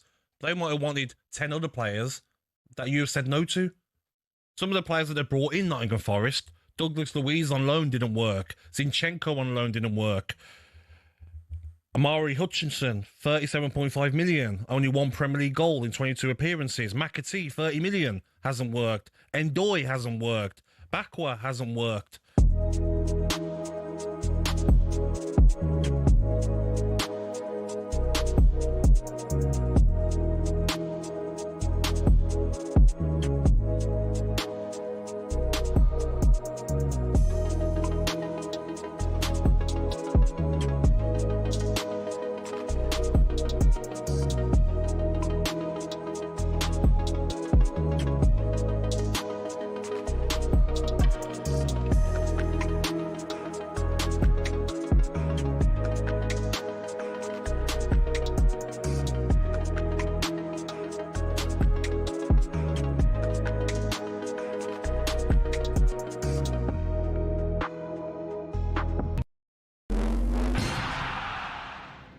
Cricket balls are red, baseballs are white, American footballs are brown, and tennis balls are yellow.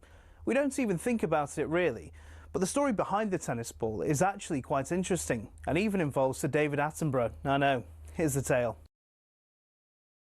Tennis has its roots in 12th century France when people used to make balls from all sorts. Cork, wool, chalk, animal fur and even human hair. Uniformity was found centuries later when people started making balls out of something called vulcanized rubber, invented in the US. But the balls kept on breaking, so a British lawyer, who also loved tennis, suggested they put a flannel covering on the outside, and thus the tennis ball as we know it was born.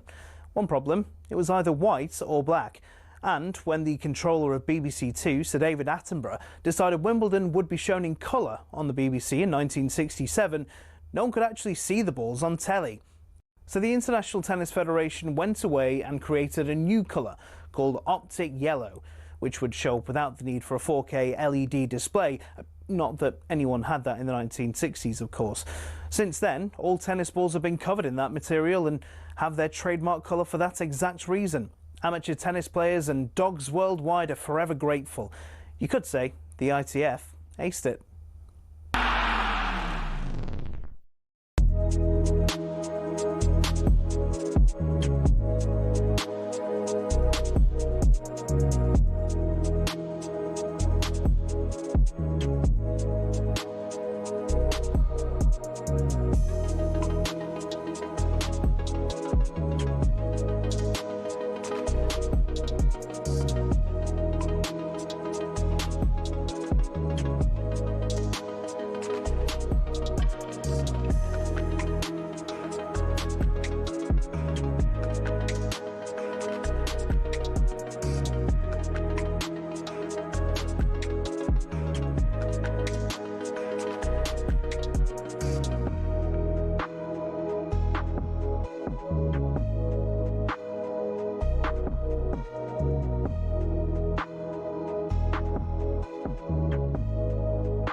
Turn it up.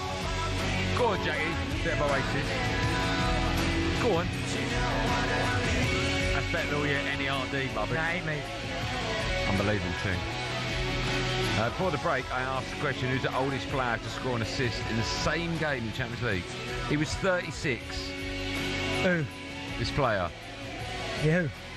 I'll give you a clue. He once shouted down the camera naughty words after his team lost in the Champions League because he wasn't happy. I think it was against Barcelona. Drogba? Yeah, Drogba. For Chelsea against Schalke. Wow. Still to come and have some fun. Yes, we will with the best of talkSPORT. Now, as we spoke about earlier, West Ham are through to... This is interesting, this is. West Ham through to face Leeds in the FA Cup quarter-final. They beat Brentford 5-3 on pens. We know that. The game, of course, was played after the draw for the quarter-finals had already been made. And that means that West Ham and Brentford both knew that they had a home tie against Leeds to come if they made it through. Former Premier League striker, our mate Dean Ashton, was on commentary duty last night. He doesn't think it's fair. Have a listen.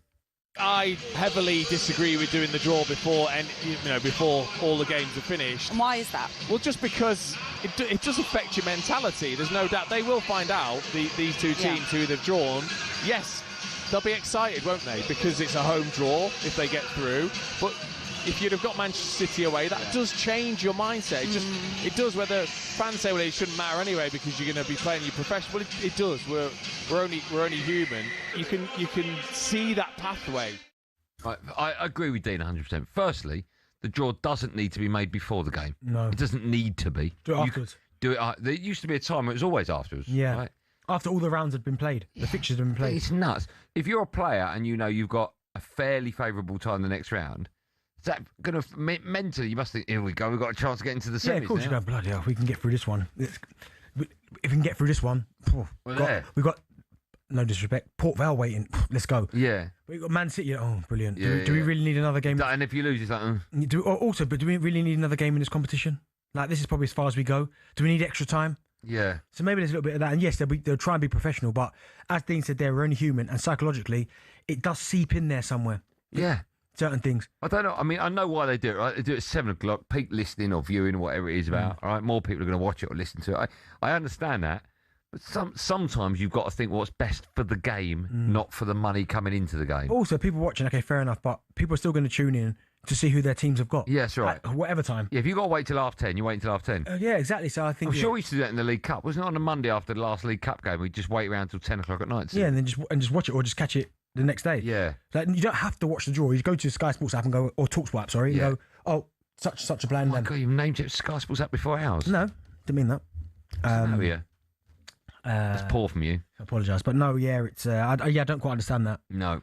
But there's a lot of things with football in terms of kick-off times, and we spoke about the FA Cup yesterday and then the FA Cup draw. And it just feels like there's just so much going on around football nowadays where it's 24/7, 7 days a week, that they've got to cram something in somewhere. That 24/7 is 7 days a week. That's what the 7 is. Yeah, but I'd like to say 24 hours a day, 7 days a week. Oh, okay. Remember the shop? No, it's called 7-Eleven. Great shop, that. Slurpees. You remember the Slurpees in there? No. Why was it 7-Eleven? No, it wasn't open. Are you joking? Yes. Well, no, but you don't. They might as well go the extra hour. No, it's not for the time. Months, I know. What? What's months? 11. Why not 12 months a year? So why do you think it was called 7-Eleven? 7 days a week. Yeah. Open 11 hours. No. What's 11 then? You don't even know. I do, because the first ever shop was opened in New York. Yeah. And the number was number 711, 7-Eleven. Oh, of a certain block. Yeah. You're very good at making. Yeah, see, you're very good at making stuff up. So that's how I knew that was rubbish. 7. It must be 11. It must be 11 hours a day. It opens at 7, closes at 11. It's not that difficult. Let's go 7:12 then. Even then, they've got to work an extra hour. Yeah, no, a great shop. Does that exist anymore? So I went away. Where did I go away? I'm sorry, Joe. I don't know how we've gone. I went somewhere. I went to somewhere like Finland. Was it Finland? I went somewhere. Lapland. Yeah, maybe it was there. I can't remember. Last year, and they had a 7-Eleven there. Don't you remember? And I bought a hoodie with 7-Eleven on it, and I bought it and I wore it. No. Yeah, it was unbelievable to go in that shop, 7-Eleven. They've got them. There's something that, when we were in America. Yeah. When it was for the summer. Where did we go? New York. No, when did we go? When did we go to America? Oh, we went just before Christmas. It was freezing. Oh, yeah, that's right. We walked past one a couple of times. You know, on the way to Macy's. Yeah. There's one there. 7-Eleven. Yeah, great shop. What would you have in there when you go in? Slurpees every day. Nah, it's like pick a mix. Penny sweets. You can get them downstairs on 14. No, back then, 7-Eleven. I used to live behind a 7-Eleven. Then it was replaced by Spar. What, your mate's house? No, my mate's house was behind. Oh, right. But yeah, 7 was replaced by Spar shop. Is Spar still a thing? Yeah, that's where you go to relax, isn't it? He said no. Yeah, Spar's still the supermarket. Yeah, Spar. Well, it's not a supermarket, it's just a shop, innit? It's a supermarket. Yeah, it's the supermarket, right? Far, so it's like a news agent, right? Yeah, it's not a supermarket then, is it?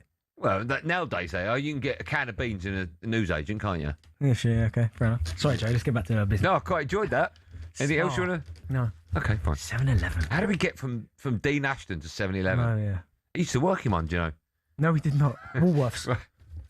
Unbelievable. Sorry, carry on. Hold on. It's a good point, mate. Why was it unbelievable? You're too young to remember Wolves, aren't you? Mate, I was going all the time. I like the variety in the shop. So you could buy toys, CDs, and sweets in there. Good point. Easy to nick from. I'm joking. Hey. I'm joking. Look at Joe's little face. What's that? Hold on, what's that? See, Jack got in trouble for shoplifting. Can I say that? Jack got... How old were you, Jack? Jack was 11 when he got in trouble for stealing from Wolves. They called his mum. Now, if we would have known that at talkSPORT, we wouldn't have employed... We don't employ villains. Right, so you should probably leave after today. Get out. Newcastle host Barcelona at 8 p.m. tonight in the first leg of the Champions League. Last 16 tie. They met, of course, in the league phase. Barca winning 2-1 at St James's thanks to two goals from Marcus Rashford. Eddie Howe has called tonight's game the biggest in Newcastle history. He's been speaking to the media ahead of it, and he was asked what he learned from their league phase game back in September. Yeah, quite a lot, Keith, I think. I think when you go through that experience, as we've said lots of times before, when you're playing the very best teams, I think you take a little bit of that game with you going forward, because I think there's so much to take from that. I thought that they played well, we played well, especially for the first half of the game. I thought we were right in it, swung on sort of big moments in front of goal. They took theirs, we didn't take ours. But I think we take a lot of confidence from our performance for the majority of the game, and obviously take little bits away from what we needed to improve. Obviously Marcus Rashford scored 2 great goals on the night for them, and we just switched off for a second and they punished us. I like Eddie Howe. I just hope he's a little bit more enthusiastic in that dressing room. He's quite monosyllabic, isn't he? Pardon, what? Quite monosyllabic. Just the same. A bit like Andy Murray, right? Yeah, listen, I understand. And Joe, he makes a great point, because that first game at St James's Park in the group phase, I mean, Rashford scores one of the goals, is unbelievable. Bang! But Newcastle missed chance after chance. Remember, they had, I'd say, probably 4 or 5 clear-cut chances which they didn't take. I know Gordon scores in the 90th minute, but that's why, and especially the way Barcelona play, this is not going to be as one-sided as people think, because Barcelona have got this crazy high line when they push up so quickly, and if you can get runners the likes of Gordon, who's good at running behind, I mean, at the minute, Harvey Barnes is the one. Get him, I mean, he has to play. He's got the weekend, didn't he? Yeah, great. Unbelievable. Do you know what? That's his finish. Yeah. On that left-hand side. You're right, cutting in, bang. He cuts in, and he's so good at finding that far corner, whether it be in the bottom corner, the top corner. He's such a adept finish in that position. He's got to play. So it wouldn't surprise me if he goes Gordon as a false 9, Harvey Barnes on the left. Now, if you could get a Langer firing. Well, that they bought him for that role, right? Right. That 3 could cause Barcelona no end of problems. Because they squeeze up and you time those runs, they'll never catch them. Tough game, mate. It's tough. But they're all tough at this stage. Is Newcastle season all about this comp now? They are out of the FA Cup. They're 12th in the league. I think for Eddie Howe, he'd want it to end the season in a respectable manner. That's what I believe, because they are a good side. They have found themselves 12th, which is bizarre for how good they are and where they've been. They're much better than 12th, actually. You know, we say the league table doesn't lie, but it sort of does here. A little bit, yeah. They haven't been good enough. But if they can somehow, and again, I think they'll seriously cause Barca problems. The home legs at St James's, obviously. Yeah. Important for their crowd, their wonderful crowd, to get behind them. What sort of scoreline do they need to take back to the Camp Nou? Well, I think as long as it's not a 3-goal separation, I think 2 goals is still doable. You think they're going to lose? Who, Newcastle? Yeah. To Barca? Yeah. Yeah, I think tonight. No, do you know what I think the score will be tonight?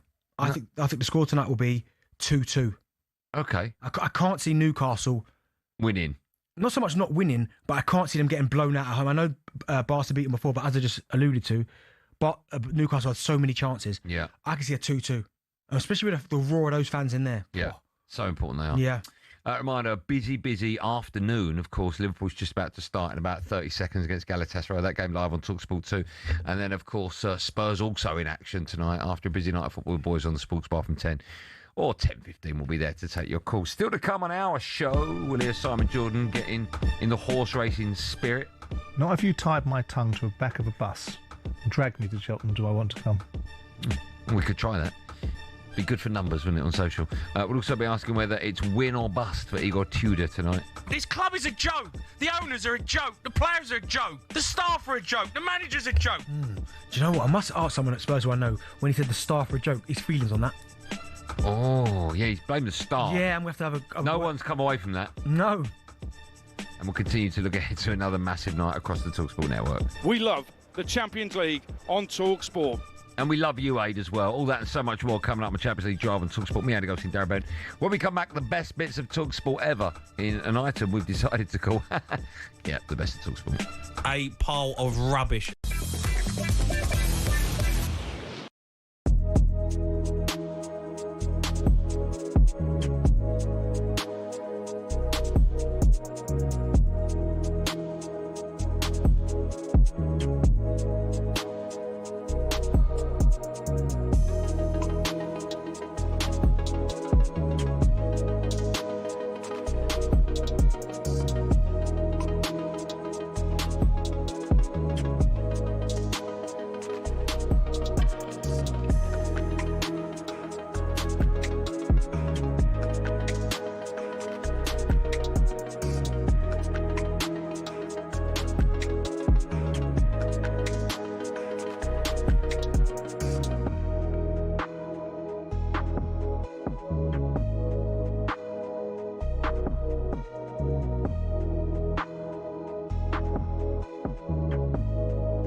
Igor Tudor, the same Igor Tudor, concentrated in taking whatever positives he could find out of that result. They're disappointed. They wanted more. We are aware of that. We also want to give more. Fortunately, this is the moment that we pay everything. Maybe it will sound strange, but I believe more after this game than I believe before. I saw something. I need to choose the right guys, because the boat, I said now, is going in direction that I want to go, that need to go, and who is in the boat can stay. Otherwise, can bow down. How you say that? Leave the boat. So when the other players will come back and choosing the rights, I'm sure that we will have a good teams and the victory will come back. That was Igor Tudor grasping onto the positives as he saw them after the home defeat to Palace. But Simon, I think, if I remember rightly, you said if they lose to Fulham, they lose to Palace in mortal danger. Yeah, I think they are. I think they've got. I mean, the only thing that will keep Spurs up at this moment in time is the other teams beneath them don't close the gap, because right now the only thing that's holding them up is the other team's previous performance. I mean, there's not a lot we can take from the Palace game. He went hard after the players. So and it didn't get much of a reaction, did it? So that to me was him looking at things, saying, "Okay, well, I said what I said. It didn't get me very much, so I'm going to have to perhaps change tack and say I saw something in the second half, which is we lifted a leg."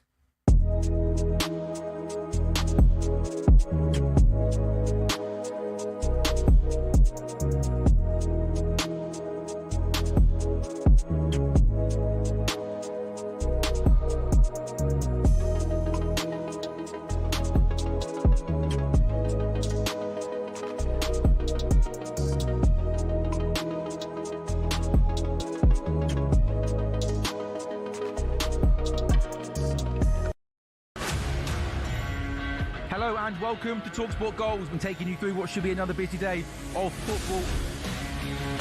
Chance to win it! We don't need to do that, guys. I'm going to owe you an apology. How would you get to that conclusion? That's a weak mentality. Oh, get out of it.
Legend, God rest his soul. You're listening to Champions League Drive on talkSPORT. It's me, Andy Goldstein. Rappers delight over there, Darren Bent. Still to come, we'll be asking him his win or bust for Igor Tudor. They're away at Atletico Madrid. It's live on talkSPORT tonight.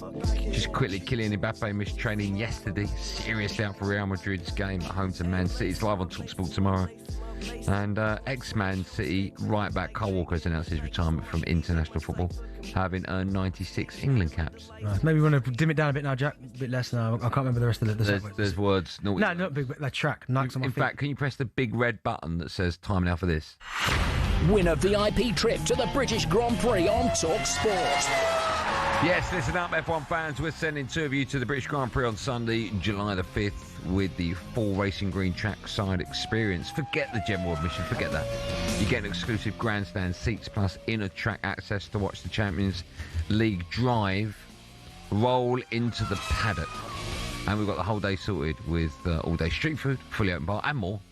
The ultimate British Grand Prix, completely on us. Here's how to enter. For your chance to win, text the word WIN to 83338. A text will cost £2.50 plus your standard network rate, or you can call 0343 418 7260. Lions close on the 20th of March this year at 4 p.m. 18 plus UK residents only. It's a network promotion for all T's and C's at talksport.com. So for your chance to win, text the word win to 83338. Now, time now for this. Oh, we've got time, that's nice. Time of the best of TalkSport and Friends, where we run you through some of the recent highlight moments from TalkSport. Let's kick things off with some Cheltenham coverage. TalkSport's voice of live racing, the wonderful Rupert Bell. Also a master tipper, apparently. He's been getting his flowers on the station today. The restaurant manager said to us, asked if we had any allergies. I said, yes, Rupert's tips. Yeah. Oh, thanks. Hey, wow. Very true. Started already. Brighter days ahead has been here twice and been disappointing. Yeah, but it is a negative, isn't it, if Rupert's tipped right? Oh, ball accounts, you know. I think. Did I hear something? 41 out to 8 to 1. What? Did I hear something? You said something this morning about him having Botox. Oh, he goes to Athens. Botox It Bell. hasn't worked, has it? No, Botox Bell. He looks young. No, he said, Alan, it does take a few months to work. Yeah, he goes to Athens. Oh, Brazil giving it large. You should have some Botox. Who's the last person you take advice from? The last person I would take advice from would be... Oh, my goodness. Who's the last person? Probably you. Oh, no, I'll give good advice. You don't. No, there's something to That's do. free holiday, all right? That's not advice. That's just helping me out. Not advice. You didn't go on this free holiday. Oh, okay, slag me off. How do you feel about men getting Botox? It's up to them, innit? So each to their own. I wouldn't do it, but because I like the fact you're old, you're a man. You still got it. I told you I had salmon semen injected in my face. Yeah. I thought you said you put it on your face. It started on my face and then it was injected into it. Okay, nice. When was that? June? May? Nice. Long time ago. Still look great. Let's just pause the best of TalkSport for a moment because there's been a goal. Galatasaray, they're playing Liverpool. It's live on TalkSport 2. There has been a goal. Darren Bent is watching for TalkSport. Which way has it gone, Benty? Yeah, it's gone to Galatasaray and it's a really well-worked goal. Lamina, you might quite remember him from his time in the Premier League. It was a really good goal, to be fair. It was a corner in from this left-hand side from Galatasaray. They swung it into the back post and there was Osman who headed it back into an area. No one had picked up Lamina at the back post and he just powers a diving head into the roof of the net. 1-0 Galatasaray. Good, isn't he? Was Lamina at Wolves? Good, isn't he? Thought so, yeah. Good. Should do that more. Give us another bold prediction for this year. It can't be about sport. A bold prediction this year would be... Jay-Z's going to do that. Oh, Eminem's going to do that. No, bold Clan going to do that. Bold prediction for Wu-Tang content next week. It's going to be unbelievable next week. Reminder, TalkSport Network, we're bringing you every single race from the Cheltenham Festival, plus a bonus preview show every day between 10 and 11 a.m. over on TalkSport 2. And don't forget to download 21 minutes to go. Am I allowed to predict that you get fired? Is that wrong? Okay. Sticking with Cheltenham, Jim White, TalkSport chief football correspondent Alex Crook will be bringing you tomorrow's mid-morning show live from the racecourse. Jim made one last-ditch attempt to get Simon to come. Not if you tied my tongue to the back of a bus and dragged me to Cheltenham, do I want to come? That's very kind. But you said no to that, but yes to the World Cup in the US. That's fine. That's debatable as well. Just check. That's debatable, he says as well. Alex Crook, what would you do with a guy like this? Well, he's missing out, Jim. All the fun we're going to have tomorrow and the rest of the week, he's absolutely missing out, Mr. Jordan. Yeah, I feel it, yeah. He looked at it as well, wherever Crookie was then. That been bush behind his head. That was his head. Yeah. What do you make of Simon not coming to Cheltenham? Simon probably won't fit in there, right? It's about the common person, the listener, the TalkSport. That's why I'm going. You're not a common person. I'm part of them. No, I'm not common, you're right. I'm part of them. You got such a... Oh, my goodness gracious me. Galatasaray going down the wing. No, it's not. Right, so what do you think Jim and Crookie will talk about? Galatasaray going down the wing. What great commentary that is. Yeah, no. What do you think of Jim and Crookie will talk about off air? Jim and Crookie. Botox? Checking, yeah? Yeah. Okay. What's the best excuse for getting out of events you don't want to go to? I'll blame it on the kids. Kids not well. No, you can't use kids. Yeah. No, not life-threatening. He's got a temperature. No, he's under the weather. I think he's got to go family member. But it's kids, isn't it? No, but I don't want to put so much emphasis on the kids. Who'd you go with? Uncle? No, just go, listen, I've got a family member, it's not well. No, that's too... No, but no one... All right, I'll be the person whose party you're not coming to. Who? I can't tell you that. Why can't you tell me? Personal family reasons. We're a very close-knit group. So I can't tell you. Right. Listen, do you know what? I don't want you coming anyway. Get out. And of course, for all the best bits of the show, make sure you check out Outspoken, which is the best podcast on this station. Outspoken, wherever you get your podcasts. Right. Yeah, I don't have a podcast, so you're right. Let's finish with a bit of Weekend Breakfast Show. He's Big Tony Cascarino, giving the wonderful Shabana Hearn an insight into the good old days. I was about 18. I only just got to 18, and she went, "Why don't you come to the heaven and Charing Cross. And she said it's a gay club. And I went, I'm not gay, I'm straight, Michelle. She went, oh, don't worry, you'll meet loads of women. And I met more women in that night, like just chatting and having fun, and you know, and it was like an eye opener to me. It's like, what? And I had a great laugh, I had great fun. What's more fun, a gay club or a football dressing room? Oh, they're pretty much on par. Jeez. That's a great answer. Describe an 18-year-old Darren Bent in 3 words or less. Confident. Or syllables. Confident. Money. No. Confident. Arrogant. No, I wasn't actually. I wasn't, to be fair. Polite. Ferrari. Polite. Yeah. And sneakers. No, back then. Yeah, actually, you're actually, but no. Theft. Confident. From Joe. No, Joe's a thief. Oh, no, and and my tolerance. I'm very tolerant. Yeah. For people stealing. Yeah, Joe, you're a common thief. Tell us about the best night you've ever had. Oh my goodness, in Los Angeles. My goodness gracious me. Ended up in the hills in Malibu. Don't know whose house it was. Ended up there because clubs in LA close at 2 a.m. Forget that. Are you good? Good night. Unbelievable. Good night. Yeah. Really? Yeah. Me and my cousin went. Yeah, forget your cousin.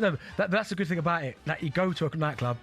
Me and my cousin, a couple of mates, we'd go to a nightclub, and then we'd go, where we going next? And someone in the club would go, oh, everyone's going to this address. Dave's house. Get outside, get yourself up there. Good night. Yeah, incredible. Yeah, look at me. Good night. Yeah, incredible. Yeah. Well, I get where you're going. Oh, fine. You'd still tell me. Shaban and Tony are with you every Saturday and Sunday from 6. Meanwhile, you can find 21 minutes to go wherever you get your podcast. This week's podcast is called Noel, Liam, Gem, and ... So if you like Oasis, download 21 minutes to go. And of course, you can find all our other shows on the talkSPORT app, where you can swipe between talkSPORT and talkSPORT 2, all of our other stations, so you never miss a moment. Still 1-0, Galatasaray leading Liverpool, only about 10 minutes on the clock. That game live over on talkSPORT 2. When we come back, we're gearing up to a game you can hear live on talkSPORT tonight. A huge game. Atletico Madrid against Spurs. Tottenham fans, is it all about tonight? If you lose, does the manager have to go? 03717 223344. Tottenham fans, my switchboard is empty and it's waiting for your call. So if you dial now, you'll be next. 03717 223344.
It was pathetic yesterday. Absolutely pathetic, lads.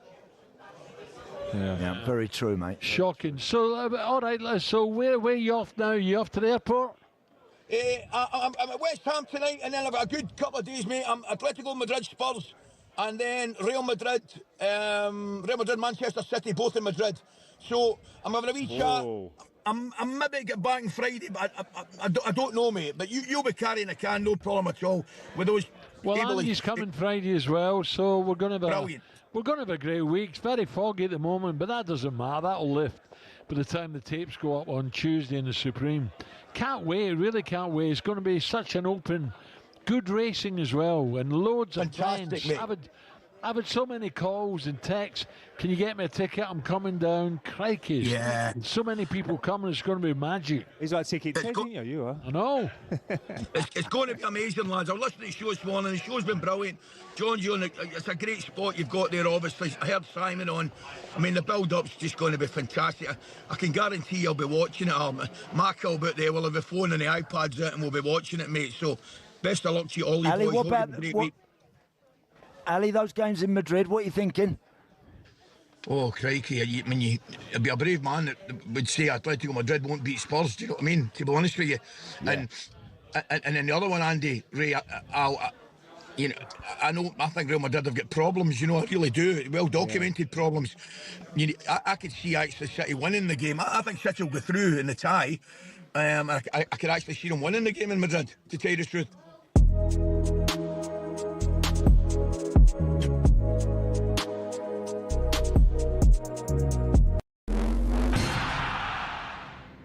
Let's be honest, we've all found ourselves raging at a referee's decision at some stage. This feel familiar? That is an absolutely shocking decision. They've got a case in that it was a bad decision. It's such a poor decision. Yeah, I think he's just made a bad decision in that instance. But what does it take to get to the very top of football refereeing? Every referee starts with their county FA. It's a simple training course and you can take it as soon as you hit your 14th birthday. Once you've done that, you have to go through at least 11 hours of face-to-face training. You'll then graduate as a Level 7 official, which means you can take charge of county-level games. But hold your horses, there's still a long way to go to get to the Premier League. Your next step is to spend a year each at Levels 6, 5 and 4. This covers the top of the amateur game. Only at Level 3 do you start doing Northern Counties or Isthmian League level games, for example. If you've done this all quickly, you can reach Level 2 and ref your first National League match after, I don't know, 6 years? After getting enough experience at that level, you can apply to be a referee in the EFL. There's an interview, people watching you do games, and then, if the EFL are happy, you'll be granted a Level 1 licence to ref in games in League 2 and above. Now, they don't just say on you go to the Premier League, you have to work your way up through the divisions. Only after years of hard work and refereeing on cold Tuesday nights in Stoke can you be considered to do matches in some of Europe's very best stadiums. Now, who was the youngest to reach the very top? It was actually Michael Oliver. He reffed his first Premier League match in 2010 at the tender age of just 25. So if you want to follow in his footsteps, crack on. It'll only take you roughly a decade, thousands of hours of work and an incredibly thick skin. In total, there are 37,000 registered referees across England, but the PGMOL has only deemed 21 good enough for the top flight. That means there's not even a 1 in 1,000 chance you'll even make it in. Obviously, referees can make mistakes, but when you think about it, having a go at them is kind of like slating a brain surgeon.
Welcome back to last hour of Andy Goldstein's Champions League Drive Time on talkSPORT. Me, Andy Goldstein, and the 7-11 King, Darren Bent. He is massive. Wow. Thanks very much, mate. Thanks about you. Still to come, we'll have team news ahead of tonight's 8 p.m. kickoffs in the Champions League. But now, over on talkSPORT 2, you can hear Galatasaray against Liverpool in the first leg of their last 16 tie. The score is currently 1-0 to Galatasaray. Let's have a little listen in with your commentators. Former England defender. Oh, the wonderful Alvin Martin. Brilliant.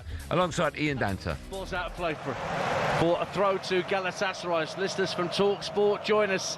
19 and a half minutes gone in a breathless encounter in Istanbul. It is Galatasaray 1, Liverpool 0. Liverpool had total domination as Galatasaray try and get in the area again. Osimhen tries to lob it over the goalkeeper from a tight angle. It's been given as a corner kick, has it, to Galatasaray? No, it's a goal kick. But Osimhen was at the centre of the Galatasaray goal. Basically, Liverpool had dominated the opening 5 or 6 minutes. Suddenly, Galatasaray went down the other end, won a corner. Osimhen headed the corner back across the face of goal on the former Wolves and Fulham man. Mario Lemina stooped to head it home right in front, and Liverpool totally shocked by it, Alvin Martin. Well, there's no doubt about it. We've got a great game of football on our hands here. It's so attack-orientated. Liverpool have been, I think, by far the better team. Although Galatasaray have certainly got a real goal threat about them.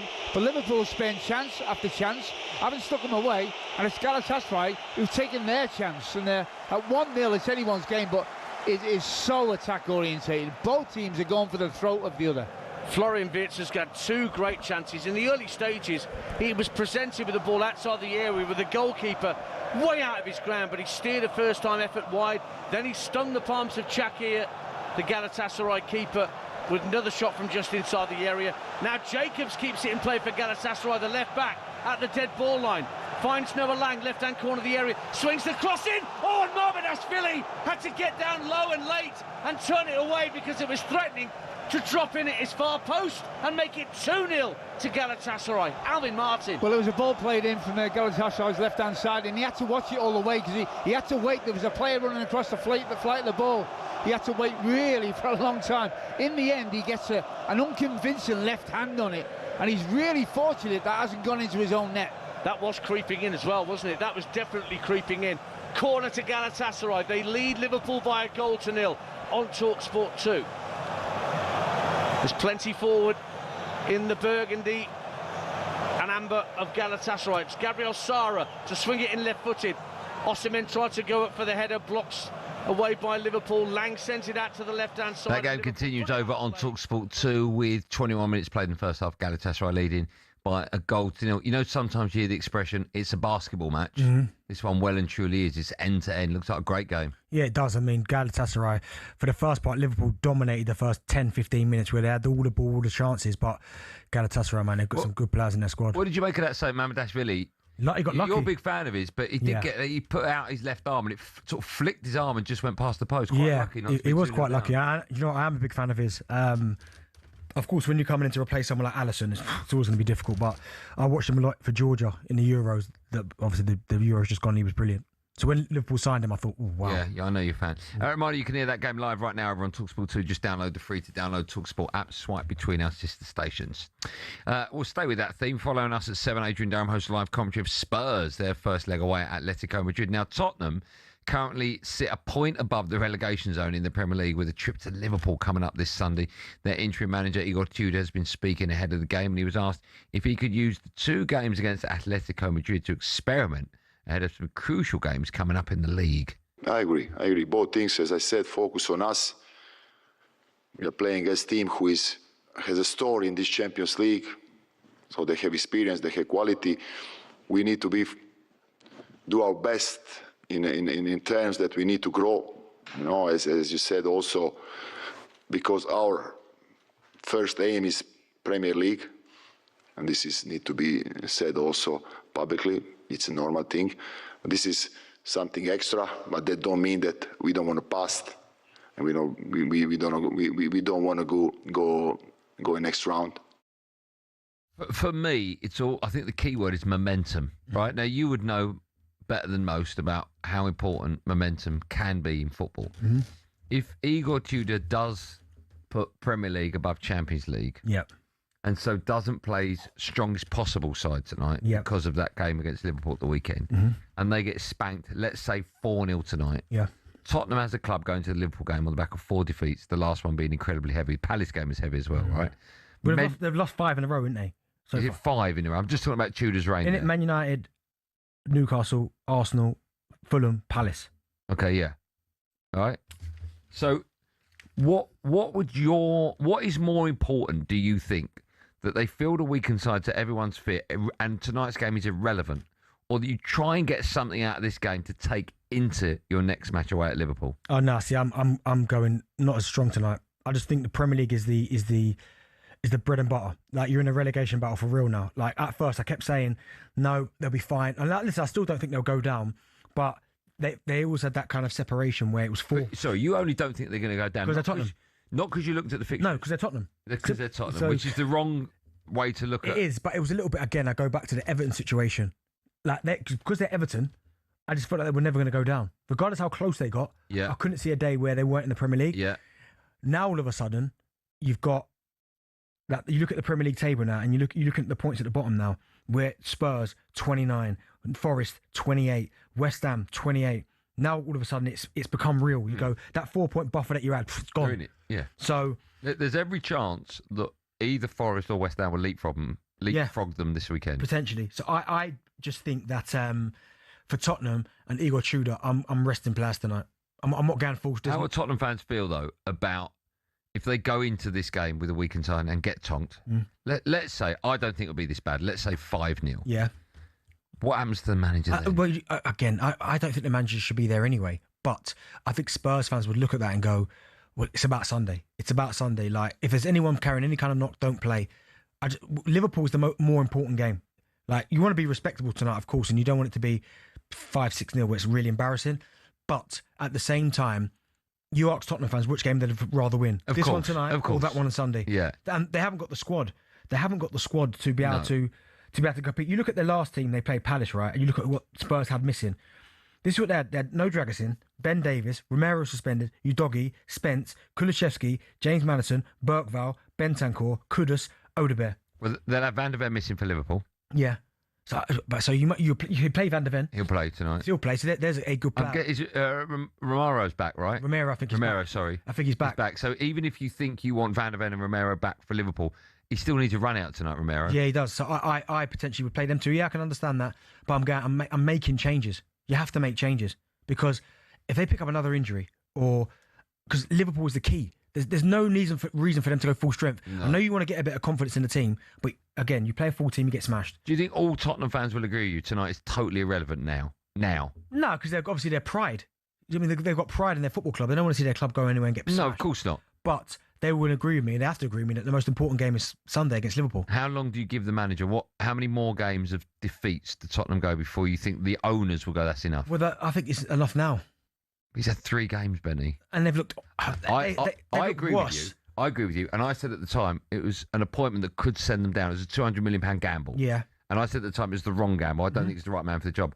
I agree I'd get rid of him tonight. Yeah. Right now, rather. But they won't. No. Because they could have got rid of him after Palace. Yeah. How many more defeats does he need before the owners say that's enough? Well, I mean, they might look at the next tonight, see how they perform, maybe the next couple of performances, but I just don't see, and I understand it. People will say, yeah, but you can't sack a manager when you've got no plan, and I agree with that. But at the same time, you can't keep someone in the job knowing they're not good enough just for the sake of, well, we haven't got anyone, so we'll keep him, because results will not get any better under this manager. Okay. So you're effectively just wasting games. Answer this: would Tottenham be in a better position if Harry Redknapp came in from Tottenham's perspective? No, because I don't think Harry's the answer either. Okay, who is the answer? I mean, Tim Sherwood. I mean, Tim would do. I mean, he's more. I'd say more current. Like he's 80. Does he really want that pressure? His last job was Birmingham, 2017? Yeah. I mean, it's a long time to be out of the game. Yeah. But I think Tim would be a great appointment. Okay. I think Gareth Southgate would be a great appointment. He won't take it to the end of the season. Yeah, but even if they say to him, Sam. No, but I wonder if Spurs fans will take Gareth Southgate now on an 18-month deal, regardless what division they're in. Okay, we can ask that question. 03717223344. What about Big Sam? Again, I'm not sure. No? I mean, stability. It's stable, I guess. Dyche the one. Dyche is your man. That's the one, yeah. That's the one. Yep. Okay. What will the score be tonight? Atletico against Spurs live on talkSPORT. 3-1. Okay. I think 4-0. Do you, yeah? Yeah, I think they get absolutely tonking. Yeah, I feel for the fans. I've said it before. I think the club's in an absolute state. Well, we know it is. Let's take your calls on all things Tottenham and Igor Tudor. Is it win or bust for the manager tonight? 03717223344. We take your calls right after this. 30 minutes on the clock, live on talkSPORT 2. Galatasaray still leading Liverpool by that goal to nil.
just like former players, on the TV pundits, radio pundits.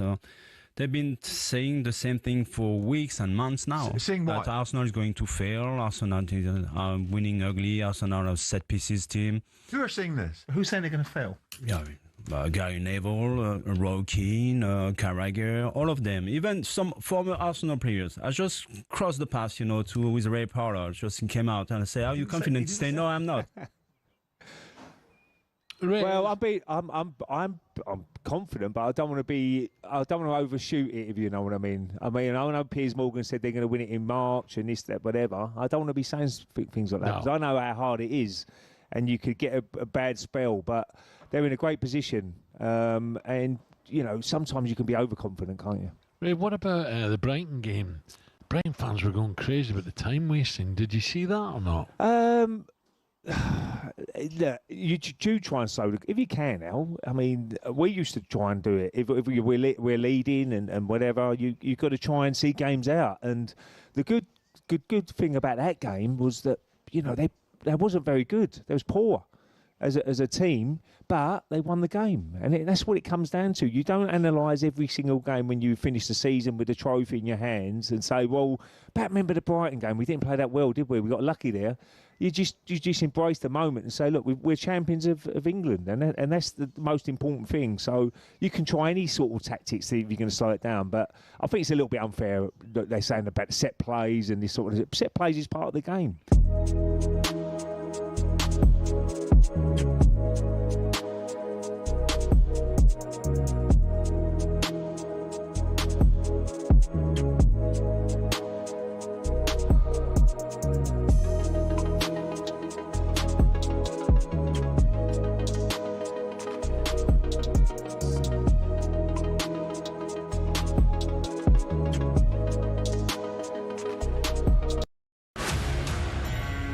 Hello and welcome to talkSPORT Goals. We've been taking you through what should be another busy day of football.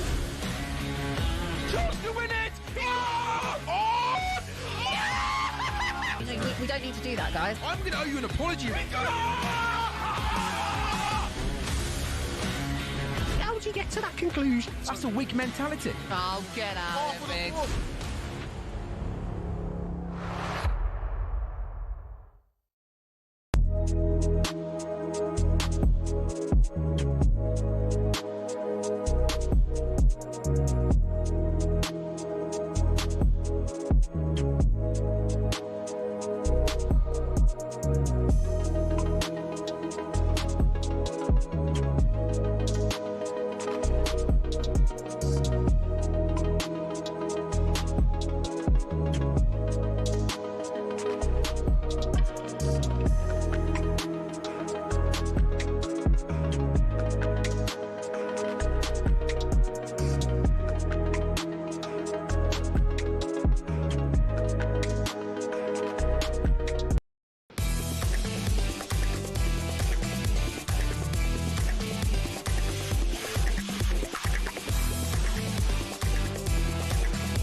Champions League drive with talkSPORT, Andy Goldstein Darren Bent. Still to come, we'll have team news ahead of tonight's 8 p.m. kickoffs in the Champions League. Just quickly, Juve are interested in Spurs' fullback Ched Spence. A good move from that. MLS have handed lifetime bans to 2 players for betting offences, including gambling on their own teams. Galatasaray still leading Liverpool by a goal to 34 minutes on the clock. They were lucky not to have a player in more trouble. We got a yellow card. Who was it? Yeah, Kirkers. I think it's probably the right decision, but it was horrible. I mean, in terms of the way the way he kind of raked the back of the Achilles and the ankle. It was horrible on that. I know he probably didn't mean to do it, but they're sore, them ones. Yeah. Right, time now for this. Couldn't believe he got a yellow card for that. The game's gone. Honestly, I've seen my Sunday League team defend better than our back line. Welcome to Moaner fans on talkSPORT with Paddy Power. Yes, time now to hear from Aaron Nolan from our friends at Paddy Power, who's got something he wants to get off his chest in this week's Moaner fans feature. Aaron's reputation of being a bit of a moaner well established. Let's find out what he's moaning about today. Cheltenham Moan here. I've got a problem with people that switch the horse they're supporting mid-race. You know these lads, you ask your mates before the race, who have you backed, who have you backed, what are you on for this one? I don't know why I bother, because I know they're just going to be supporting whatever horse is in the lead going into the final hurdle. Halfway down the back straight, the whole pub is cheering for whatever horse is 5 lengths clear. No way you've all backed a winner in every race. I don't understand that. When I back Spurs, I don't celebrate when the other team score and switch to support them. But it's fine at Cheltenham. Well, Beck and I are going to see if we can outmoan the Moaner with our own complaints of the week. We've got 30 seconds each to vent. Producer Joe will decide whether we've eclipsed Paddy's Moaner in chief. Do you want to go first or second? I'll go first. Oh, and I said, do you want to? Yeah, I'll go first. No, do you want to? Yes, please. Okay, well, I'm not allowing you, so okay, you can. Your 30 seconds with a bit of a moan up begins now. Oh, no intro. But yeah, I'm going to moan. Sorry, hold on, stop it. Darren Bent, alongside me, former England player, Sunderland, Aston Villa, Spurs, he's going to have his moan of the week. Your 30 seconds starts now. Is that better? Thank you. I'm going to moan about semi-finals and particularly the FA Cup.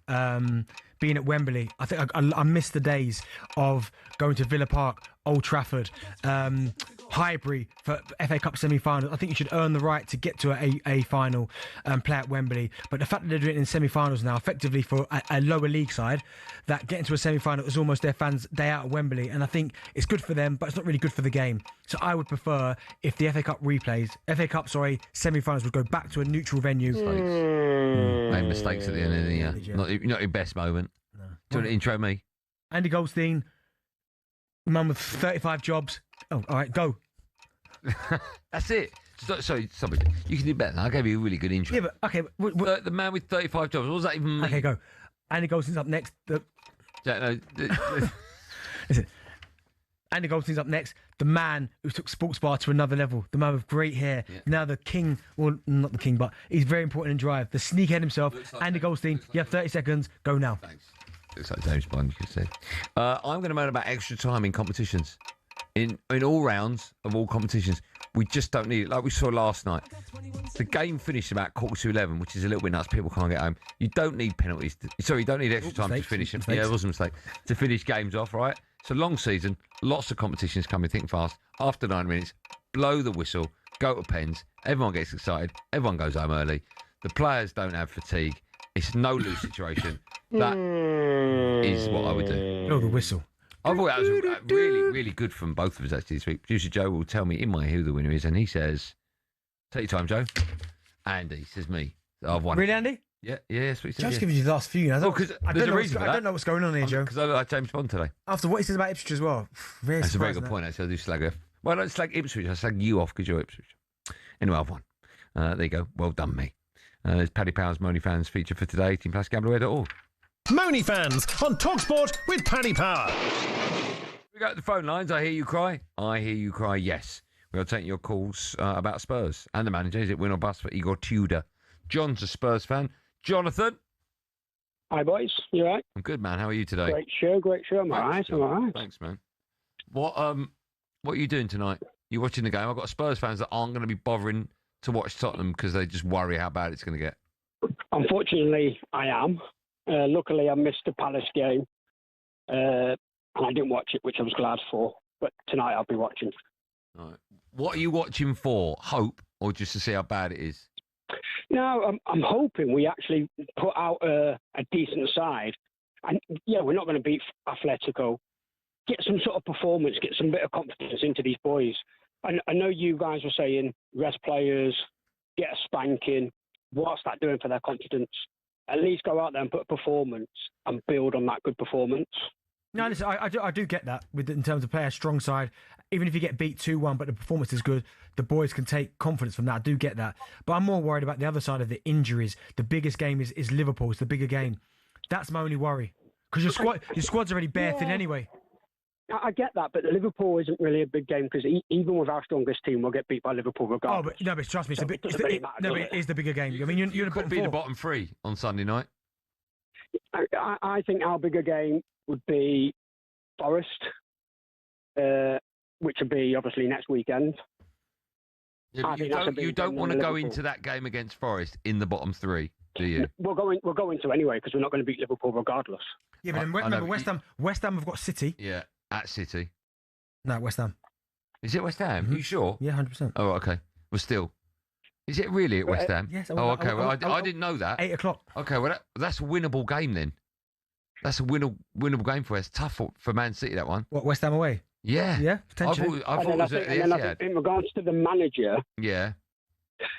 I don't blame the guy. I just don't think he was the right guy. For me, I think we should have broke the bank, gone and got Robbie Keane on an 18-month contract. Yeah, maybe Keane.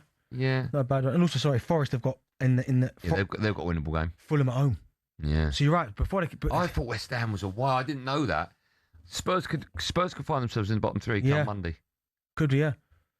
I mean, Man City are going to beat West Ham. I think. A point for West Ham. Yeah. Puts them level with Spurs, right? Yeah. But Spurs have got a better goal difference. The goal difference right now currently at the bottom so is Spurs will still be. West Ham is minus 19. Yeah, Spurs like are minus 9 7. Or 7, yeah. Yeah. So West Ham need to win. Spurs need to lose.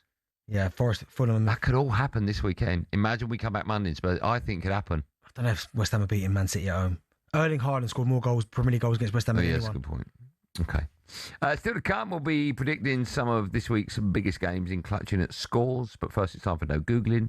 We want to know who's played the most games as captain in Champions League history. That is an unbelievable stat. Oh, I've got a couple guesses in my head. All right. Do you want to say one initial now?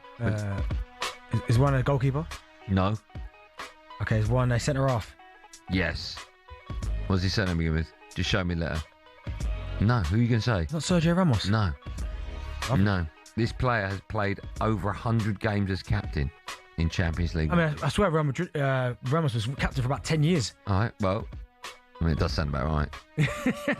Anyway, we'll find out when we come back the answer to that and loads more. And team news for tonight's games in the Champions League. All coming up on Drive after this.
Simon, there was controversy last week, if you remember. Sections of Elland Road booed as the game against Manchester City paused for Muslim players to break their Ramadan fast.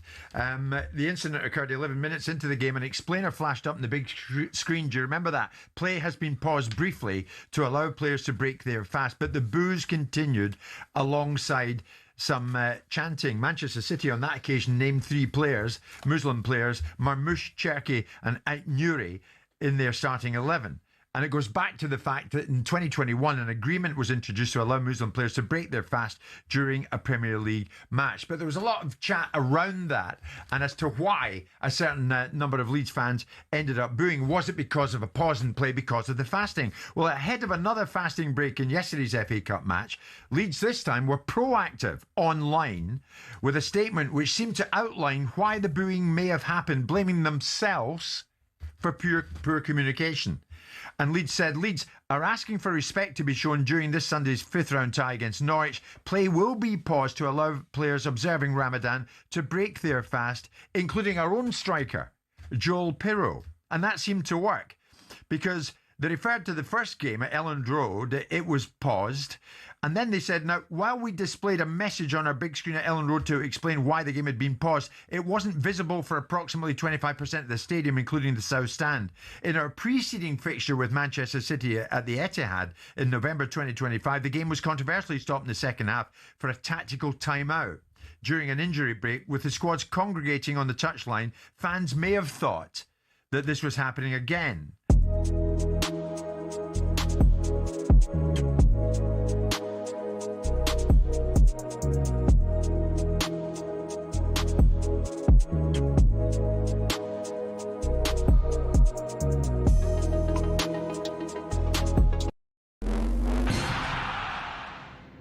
some of the best sledges in Ashes history. Let's start in 1933, Douglas Jardine versus Yabba. Jardine, the notorious captain of the Bodyline series. Yabba, some bloke in the stands who became so famous he now has a statue at the SCG. When Jardine was swatting away flies on the boundary one day, Yabba yelled, "Oi, Jardine, leave our flies alone. They're the only friends you've got."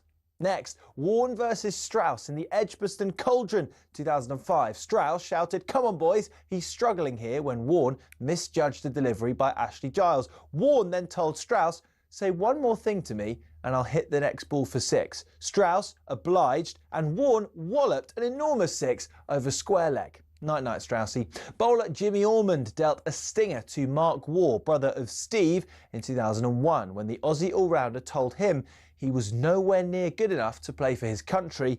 Ormond replied, "At least I'm the best cricketer in my family." Tough. Wicketkeeper Ian Healy issued one of the great lines after Steve Waugh told Ricky Ponting to field right under the nose of Nasser Hussain. Healy remarked, "That could be anywhere within a 3-mile radius, poor Nas." And then there's Dennis Lilly on Geoffrey Boycott, who he beautifully described as a man who fell in love with himself at a young age and has remained faithful ever since.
talkSPORT, me, Andy Goldstein Bent alongside before the break. Asked the question: who's played the most games as captain in Champions League history? Unbelievable question. Is that not Maldini. Where's mine?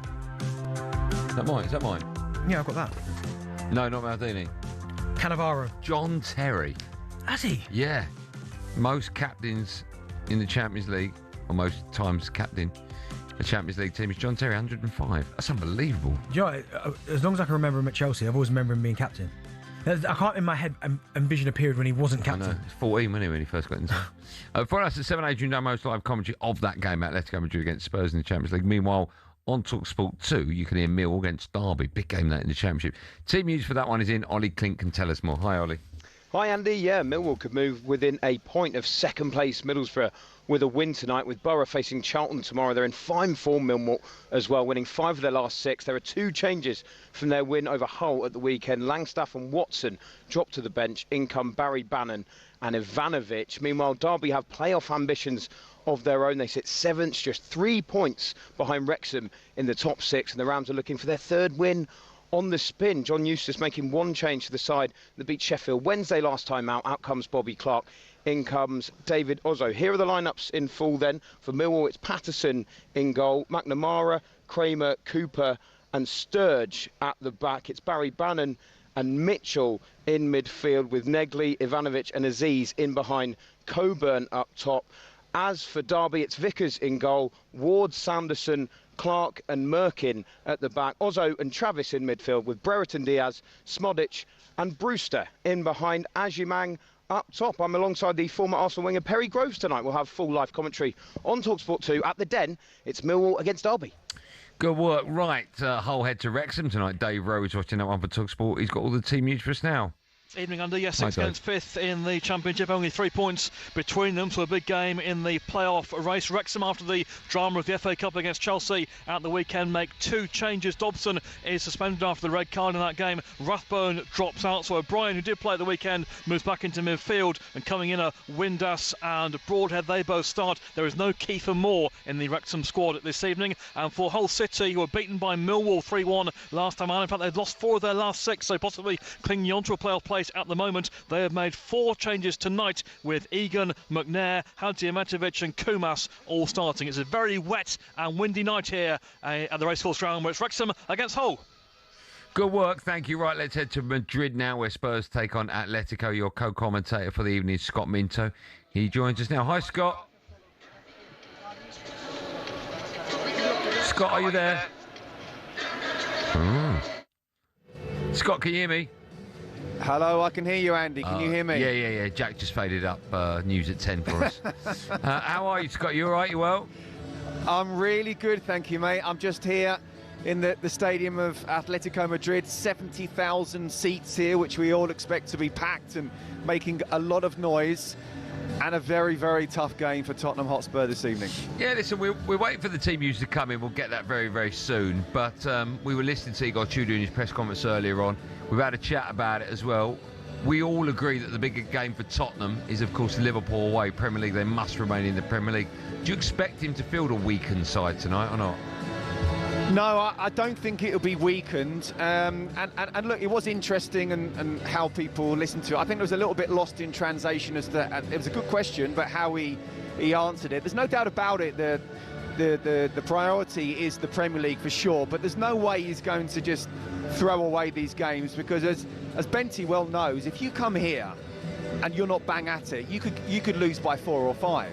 They are so strong at home. They've won 17 of the last 19 in all competitions. They're the highest scorers at home in the Champions League this season, and they have never lost the Champions League knockout stage here or at the old stadium under Diego Simeone. So if they get hurt badly, then that even more scarring will go towards Anfield as well. So no, I still think it's going to be a very strong side, but it is, as I say, going to be a very tough night. Scotty, what are you expecting from Tottenham then? Because let's be honest, not even from Igor Tudor getting there. Their last 5 games: 2-0 to Man United, 2-1 Newcastle, 4-1 Arsenal, 2-1 Fulham, 3-1 Palace. They haven't been at it at all. So what do you think we'll see tonight that's different than what we've seen in these previous 5? Mate, I haven't got a clue. I honestly haven't got a clue, and that's the problem. You know, Igor Tudor came in before the Arsenal game, and look, he was a little bit left field, but if you look at it purely from a clinical point of view and try and think, okay, he doesn't know English football, but he knows about trying to make that new manager bounce. Well, that's not happened. You know, 3 straight defeats, 3 different systems.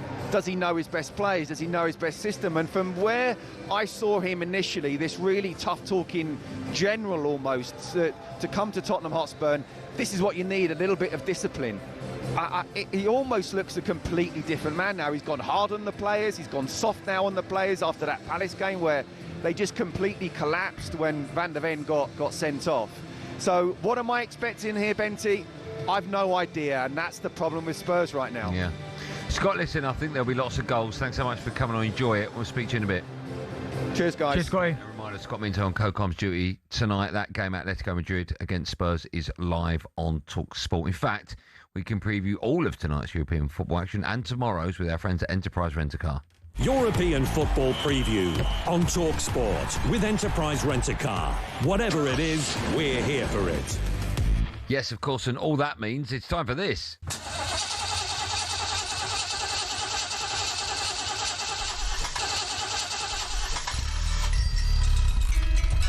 Clutching at scores on Champions League Drive. Yeah, this is our feature, Clutching at Scores. Every week on Drive, Bent and I have been picking 3 games from that week's fixtures to predict the score of. If we correctly predict the result of a game, we'll get 1 point. If we get the score bang on, we bang ourselves a massive 3 points. Throughout the season, we'll be tallying up the score. Eventually, we'll have a winner. Current score now, last time out, it's so exciting. Benny picked up just 1 point. Ex-footballer and pundit Darren Bent, 1 point. Whilst I correctly predicted Palace to win 3-1 at Spurs for a massive 3 points. All that means that me, Andy Goldstein, just presenter, that's all I do, 20. Darren Bent, paid pundit, ex-pro, 20. We're level pegging. Yeah, Joe, you're right. I should take my foot off the gas, you're right. Even now, I'll put my foot on the accelerator now. I haven't even started the engine yet, Michael. Yeah. You're hanging on. What, 20 all? 20 all, mate. We need a trophy for this. We need a trophy. He didn't want to do it. Yeah, I didn't want to do it. I thought it'd be embarrassing for you. So I'm going to be right. Right, time now to pick our 3 games. What are you going for? We'll go 1 each. Alternate. I've gone Atleti versus Tottenham. I've got that as well. I've gone 3-1 Atletico. I just think they'll win. I don't think Spurs will be as bad as people expect them to be. Yeah. So yeah, I'm going to go 3-1 Atletico. Okay. I'm not joking, by the way, with my prediction. Here we go. No. 7-0. Excuse me. I got 3-1 Spurs to lose against Palace. Right? Okay, well done. I think Atletico, you heard from Scotty Minter, they're high scorers, unbelievable at home. Spurs are appalling. The manager is clueless. I genuinely believe Atletico Madrid will win 6-1 tonight. Okay, 6-1. 6-1. Okay. Joe, will I get an extra point if I'm predicting 6-1? No. Joe says yeah. If you want. Yeah, well, I do. Okay, I do want. 6-1 Spurs will lose tonight. Next game up, I'm going Leverkusen Arsenal. Okay, nice. Now, I'd like to predict you to lose. I bet you would. And I usually would do that. But because it's 20 each. Yeah, so now you're taking it serious. I'm taking it serious. I'm going to say that Arsenal will win, but I'll say you'll win by 2-1. Good result. I've got Newcastle Barca, my second one. Well, I've got that third. I've gone 2-2. I think it's at James's Park. It's going to be rocking. I think they're going to get chances, but I don't think they'll keep a clean sheet against Barca. So I'm going to say 2-2. Okay, my third pick is Newcastle Barca. I've gone for 2-3. To Barca? Yeah, so I think they'll nick it in the last 10 minutes. All right, my last one. I've gone Madrid City. Oh, see, I couldn't get near that. I just didn't know which way that's going to go. You know, a lot depends Where's on... that at? It's at Madrid. A lot depends on whether Mbappe and Vinicius Jr. are fit. Yes. But I've gone for 4-2 Real Madrid. Wow. You thought I was nuts going out, let's go 6-1. I mean, 6-1 it's nuts. Well, it could happen though, isn't it? I mean, potentially. At 4-1 at half time, you're going to phone me up and go, you got a chance to...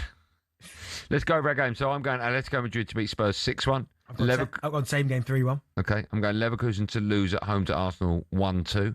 I've got Newcastle Barca 2-2. And I've got Newcastle Barca 2-3. I've got Real Madrid City 4-2. All right, there you go. We'll let you know how we get on next week. So funny. Honestly, for the first, I'd say 8 weeks, you're like, oh. Yeah.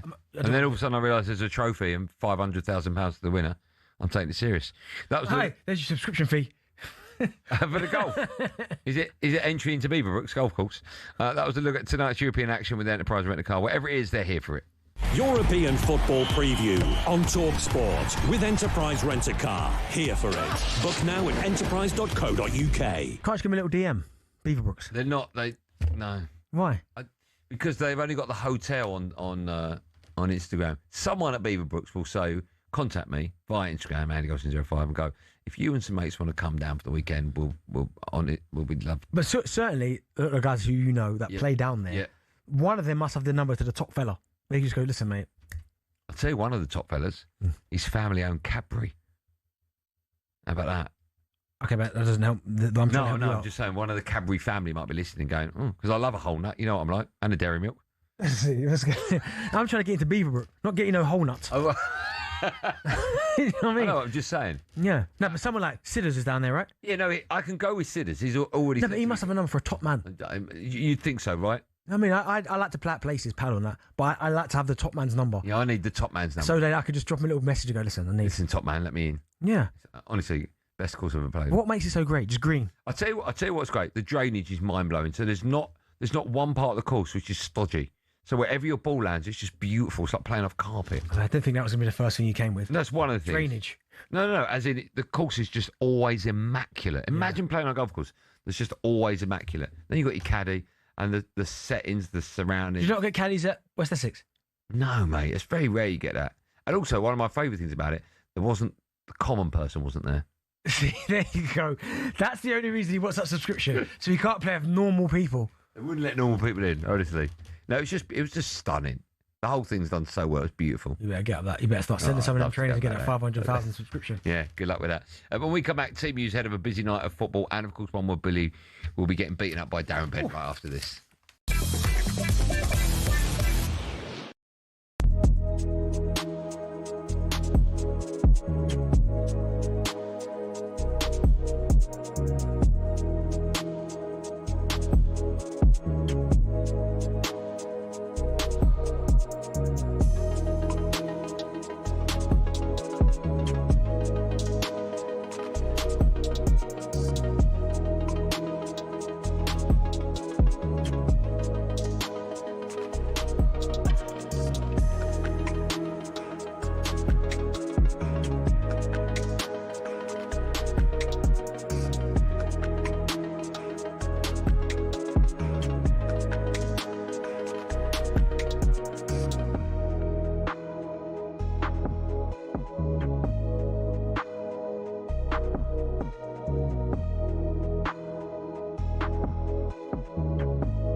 It's not just an embarrassment for the old firm, it's an embarrassment for the whole of Scottish football. And Scottish football as a whole is getting tarnished with this. And I just think it's incredibly unfair on the normal, well-behaved football supporter that they're getting tarnished with this brush. And I was listening to David Tanner. It's not just that yesterday. This has been going on for a long, long time. And Rangers as a football club need to address their own house. They need to put a stop to this. I know the way of stopping it is by banning them. Get them gone for the stadium. Nobody wants them.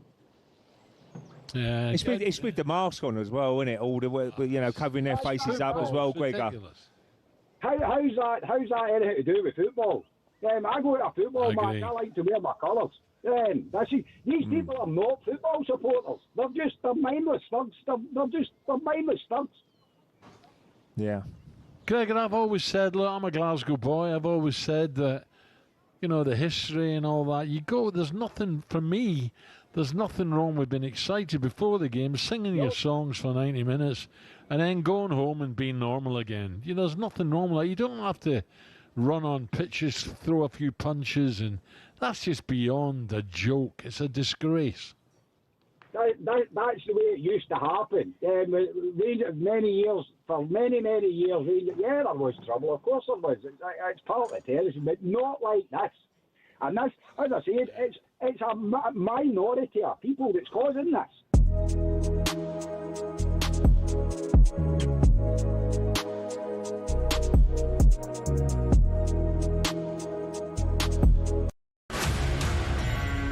Hello and welcome to talkSPORT Goals. We're taking you through what should be another busy day of football. Chance to win it!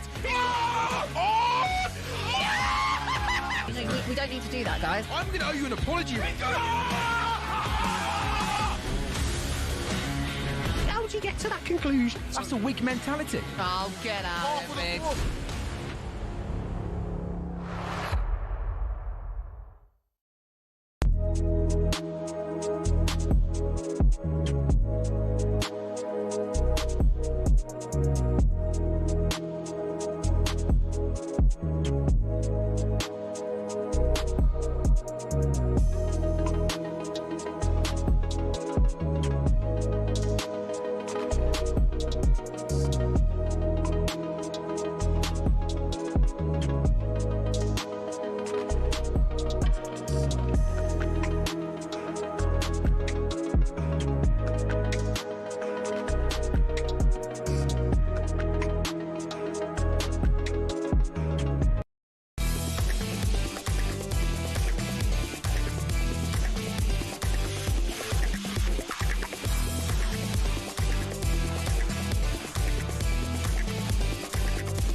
Champions League Drive is what you're listening to on talkSPORT. Me, Andy Goldstein Darren Bent alongside from us at 7. The GOAT Adrian Domos live coverage. Atletico Madrid against Spurs. Champions League last 16. Team news. The all-important team news for that one is in.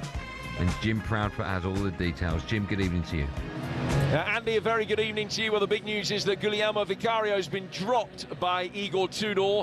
He's featured in all 38 games in the Premier League in Europe this season, but he's left out tonight. So Antonin Kinski is recalled, having featured in only 2 League Cup ties all season. Kinski makes his debut in the Champions League proper. That's one of 4 changes to the team beaten by Palace last week. Cudi Romero's back from a domestic suspension. Jed Spencer's recovered from a calf strain. And although Dom Solanke scored in his last 2 Champions League ties, Richarlison comes in to replace him. The other players out are Sosa, who's not in the Champions League squad, and Polina, who drops to the bench. There's no place for Conor Gallagher in the 11 against his former club. So Spurs lining up Kinski in goal, Porro, Romero, Danso, Van der Ven and Spence. Then Kolomuani, Gray, Sarr and Tell, and Richarlison. Atletico, without the injured Pablo and Rodrigo Mendoza, line up like this. Oblak in goal, Pubil, Lenormand, Hansko and Ruggieri, Simeone, Llorente, Cardoso and Lookman, and Griezmann up top alongside the former Manchester City man Julian Alvarez. Well, Spurs have never won 4 successive matches in this competition. Despite their Premier League problems, they could reach that mark tonight. And as you know, Scott Minto's alongside me in the eastern Madrid suburbs for an 8 o'clock kickoff of driving rain live on talkSPORT. Good work as always. Goalkeeper dropped. Richarlison starts. Solanke on the bench. Do you know what, right? Very bizarre. It is bizarre, but you know Richarlison's one of them strikers that he does seem to pop up with the, you know, he's like a pest. Sometimes. Yeah, he always pops up with a goal. I'd still rather start Solanke. Yeah, of course, but he's always got a moment where he's got a chance and the keeper. I think he's better as a sub. Is he still Brazil's number 9? No, I mean, who knows, right? Oh, no, it'd be João Pedro. Oh, yeah, it has to be, right? Wow. It has to be. Newcastle take on Barcelona at St James's Park. Steve Harmison has all the team news. Harmy, good evening. Good evening, boys. Yeah, the big news is Anthony Gordon hasn't made it. He's on the bench for Newcastle. Newcastle make 2 changes from the weekend. Joe Linton and Ramsey, back from suspension, come in. Willock and Woltemade drop out. Hansi Flick had he had a chance to rest some of his first-team regulars. He's made 5 changes from the Barcelona win against Atletico at the weekend. Arju, Pedri, Fermin Lopez, Rafinha and Lewandowski come in. Ferran Torres, Martin, Casero, Garcia and Almo drop out. So Barcelona go with Garcia in goal, Martin, Kerbsey, Aruj and Cancelo at the back, with Pedri, Bernal and Fermin Lopez as a midfield 3, with Rafinha and Lamine Yamal behind Robin Lewandowski. Newcastle have got Ramsdale in goal, Trippier, Chow, Byrne and Hall as a back 4, with Tonali, Ramsey and Joe Linton as a midfield 3, with Alanga and Barnes be playing alongside William Osula. It's Newcastle Barcelona and it kicks off at 8 o'clock. Good work, Harmy. Thanks for that. And in the championship tonight, Ipswich head to Stoke. Go on, Stoke. Jeff Peters is watching that one for talkSPORT. He's got all the team news for us now. Jeff, good evening. Very good evening to you. 2 changes for Ipswich, who dropped points at home to Leicester at the weekend. Jack Taylor replaces Dan Neal, who's among the subs, and Jack Clark comes in for Marcelino Nunez, who picked up a knock on Saturday, so he's not in the squad. For Stoke, Ben Wilmot misses out tonight. He's got a season-ending injury. Sorba Thomas is suspended. 5 changes in total. In come Chamadou, Talavierov, Rigo, Manhoof and Smith, Gibson and Zonzi and Cisse dropped to the bench. Stoke are 15th, unlikely to go up or down. Ipswich very much in the race for automatic promotion, and they're underway here at 8 o'clock. And a reminder, after a busy night of football, the boys on the Sports Bar will be taking your calls. Guess who's in the studio, everyone? He's very shy. Well, 8 maximum, actually. She's downstairs. Yeah. From my Billy, right? What have you been doing today? Yeah, no, I mean, no one cares. No, it doesn't make any difference to anyone. Busy today. We've got about 2.5 minutes, Bill, for the end of show quiz. Yeah, that's fine. Is that enough time? Loads of time. Good. Yeah. What are we doing? Cheltenham kicked off today. About horses. What, Cheltenham's about horses? Yeah, and the quiz. Oh, quiz as well, yeah, okay. Andy, do you want to go first? Yeah, well, it's my show, so I will. How long after birth can a horse trot? Run, basically. Have you? Do you want some options? Yeah. 2 hours, 2 days, 2 weeks. 2 hours. Yeah. Yeah. That's weird because we're just rubbish for like a year. Can't walk. It's difficult to. I had the trots How once. do you know that? But when they give birth? How do you know? I was a baby before. Was? Yeah. 1-0 me. Benny, complete the name of the song by America. A horse with no what? I know that. A horse with no legs. No, it begins with N. Nose. No, nearly. Keep going. Well, actually, nasal. No, it's not a part of a face, is it? Name. Name, yeah. So 2-0 Close, to me. though. Well, not really close. You got 100% wrong, Billy. Oh, yeah. Andy, what was the oldest ever horse? Stuart. Oh, no, sorry, how old was he? Oh, right, okay. Clues? Why are you giving clues, mate? I didn't get no clues. 41, 62, 81. 41. 62. Oh, he had a mare. He was called Old Billy. He died in 1822, unfortunately. All right. Benty, 5 words that rhyme with horse. Oh, that's a good one. Course. That's it, is it? Horse. Course. That's Dorse. it. Put that in a sentence for me. What's up, Dorse? Okay, yeah, someone's name. Yeah. I mean, you could use that now for every rhyme. Ross. What? What's up, Ross? Yeah, Ross, yeah, I'll give you that. Just 2 more. Any nickname will do. Sports. Put that in a sentence. I saw sports today. Sky Sports News. Yeah, Sky Sports News. Can we give me some bad questions here, by the way? Divorce, you could have had. Yeah. Another one. Well, I didn't want to go near that. Do you want one more that you can both answer? Yeah. Closest wins. What is the most money won by a punter on a single bet at Cheltenham in history? What? He was at Cheltenham? Yeah. 1.7 mil. That's unbelievable guess. He was at Cheltenham? No. I'm not answering and then giving the clues. No, just you've got to guess. 1.6. 1.5. Another on one. a 6-1 horse. Was that on red rum? A great horse in. Red rum. Do you know why it's called that? Oh, Andy, no, because you lie. The word murder backwards, true fact. Who sings red rum? Red wine. 21 Savage. That's what I said. 21 minutes to go. Great podcast. Download it. Me and Bentley are back tomorrow at 4. Stay with TalkSport. Big games coming up on TalkSport. Here you go. Horse with no name. Boys on Sports Bar at 10 just after we take your calls. Be safe, everyone. Be safe.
When I saw the scenes, whether the scale of the scenes were back to the 80s or not, which is my argument that they clearly weren't, there was not a surprise in my mind that there was an issue when you've got the two sets of fans in a combustible environment and large amounts of the opposing side being in the away ground for the first time in significant years.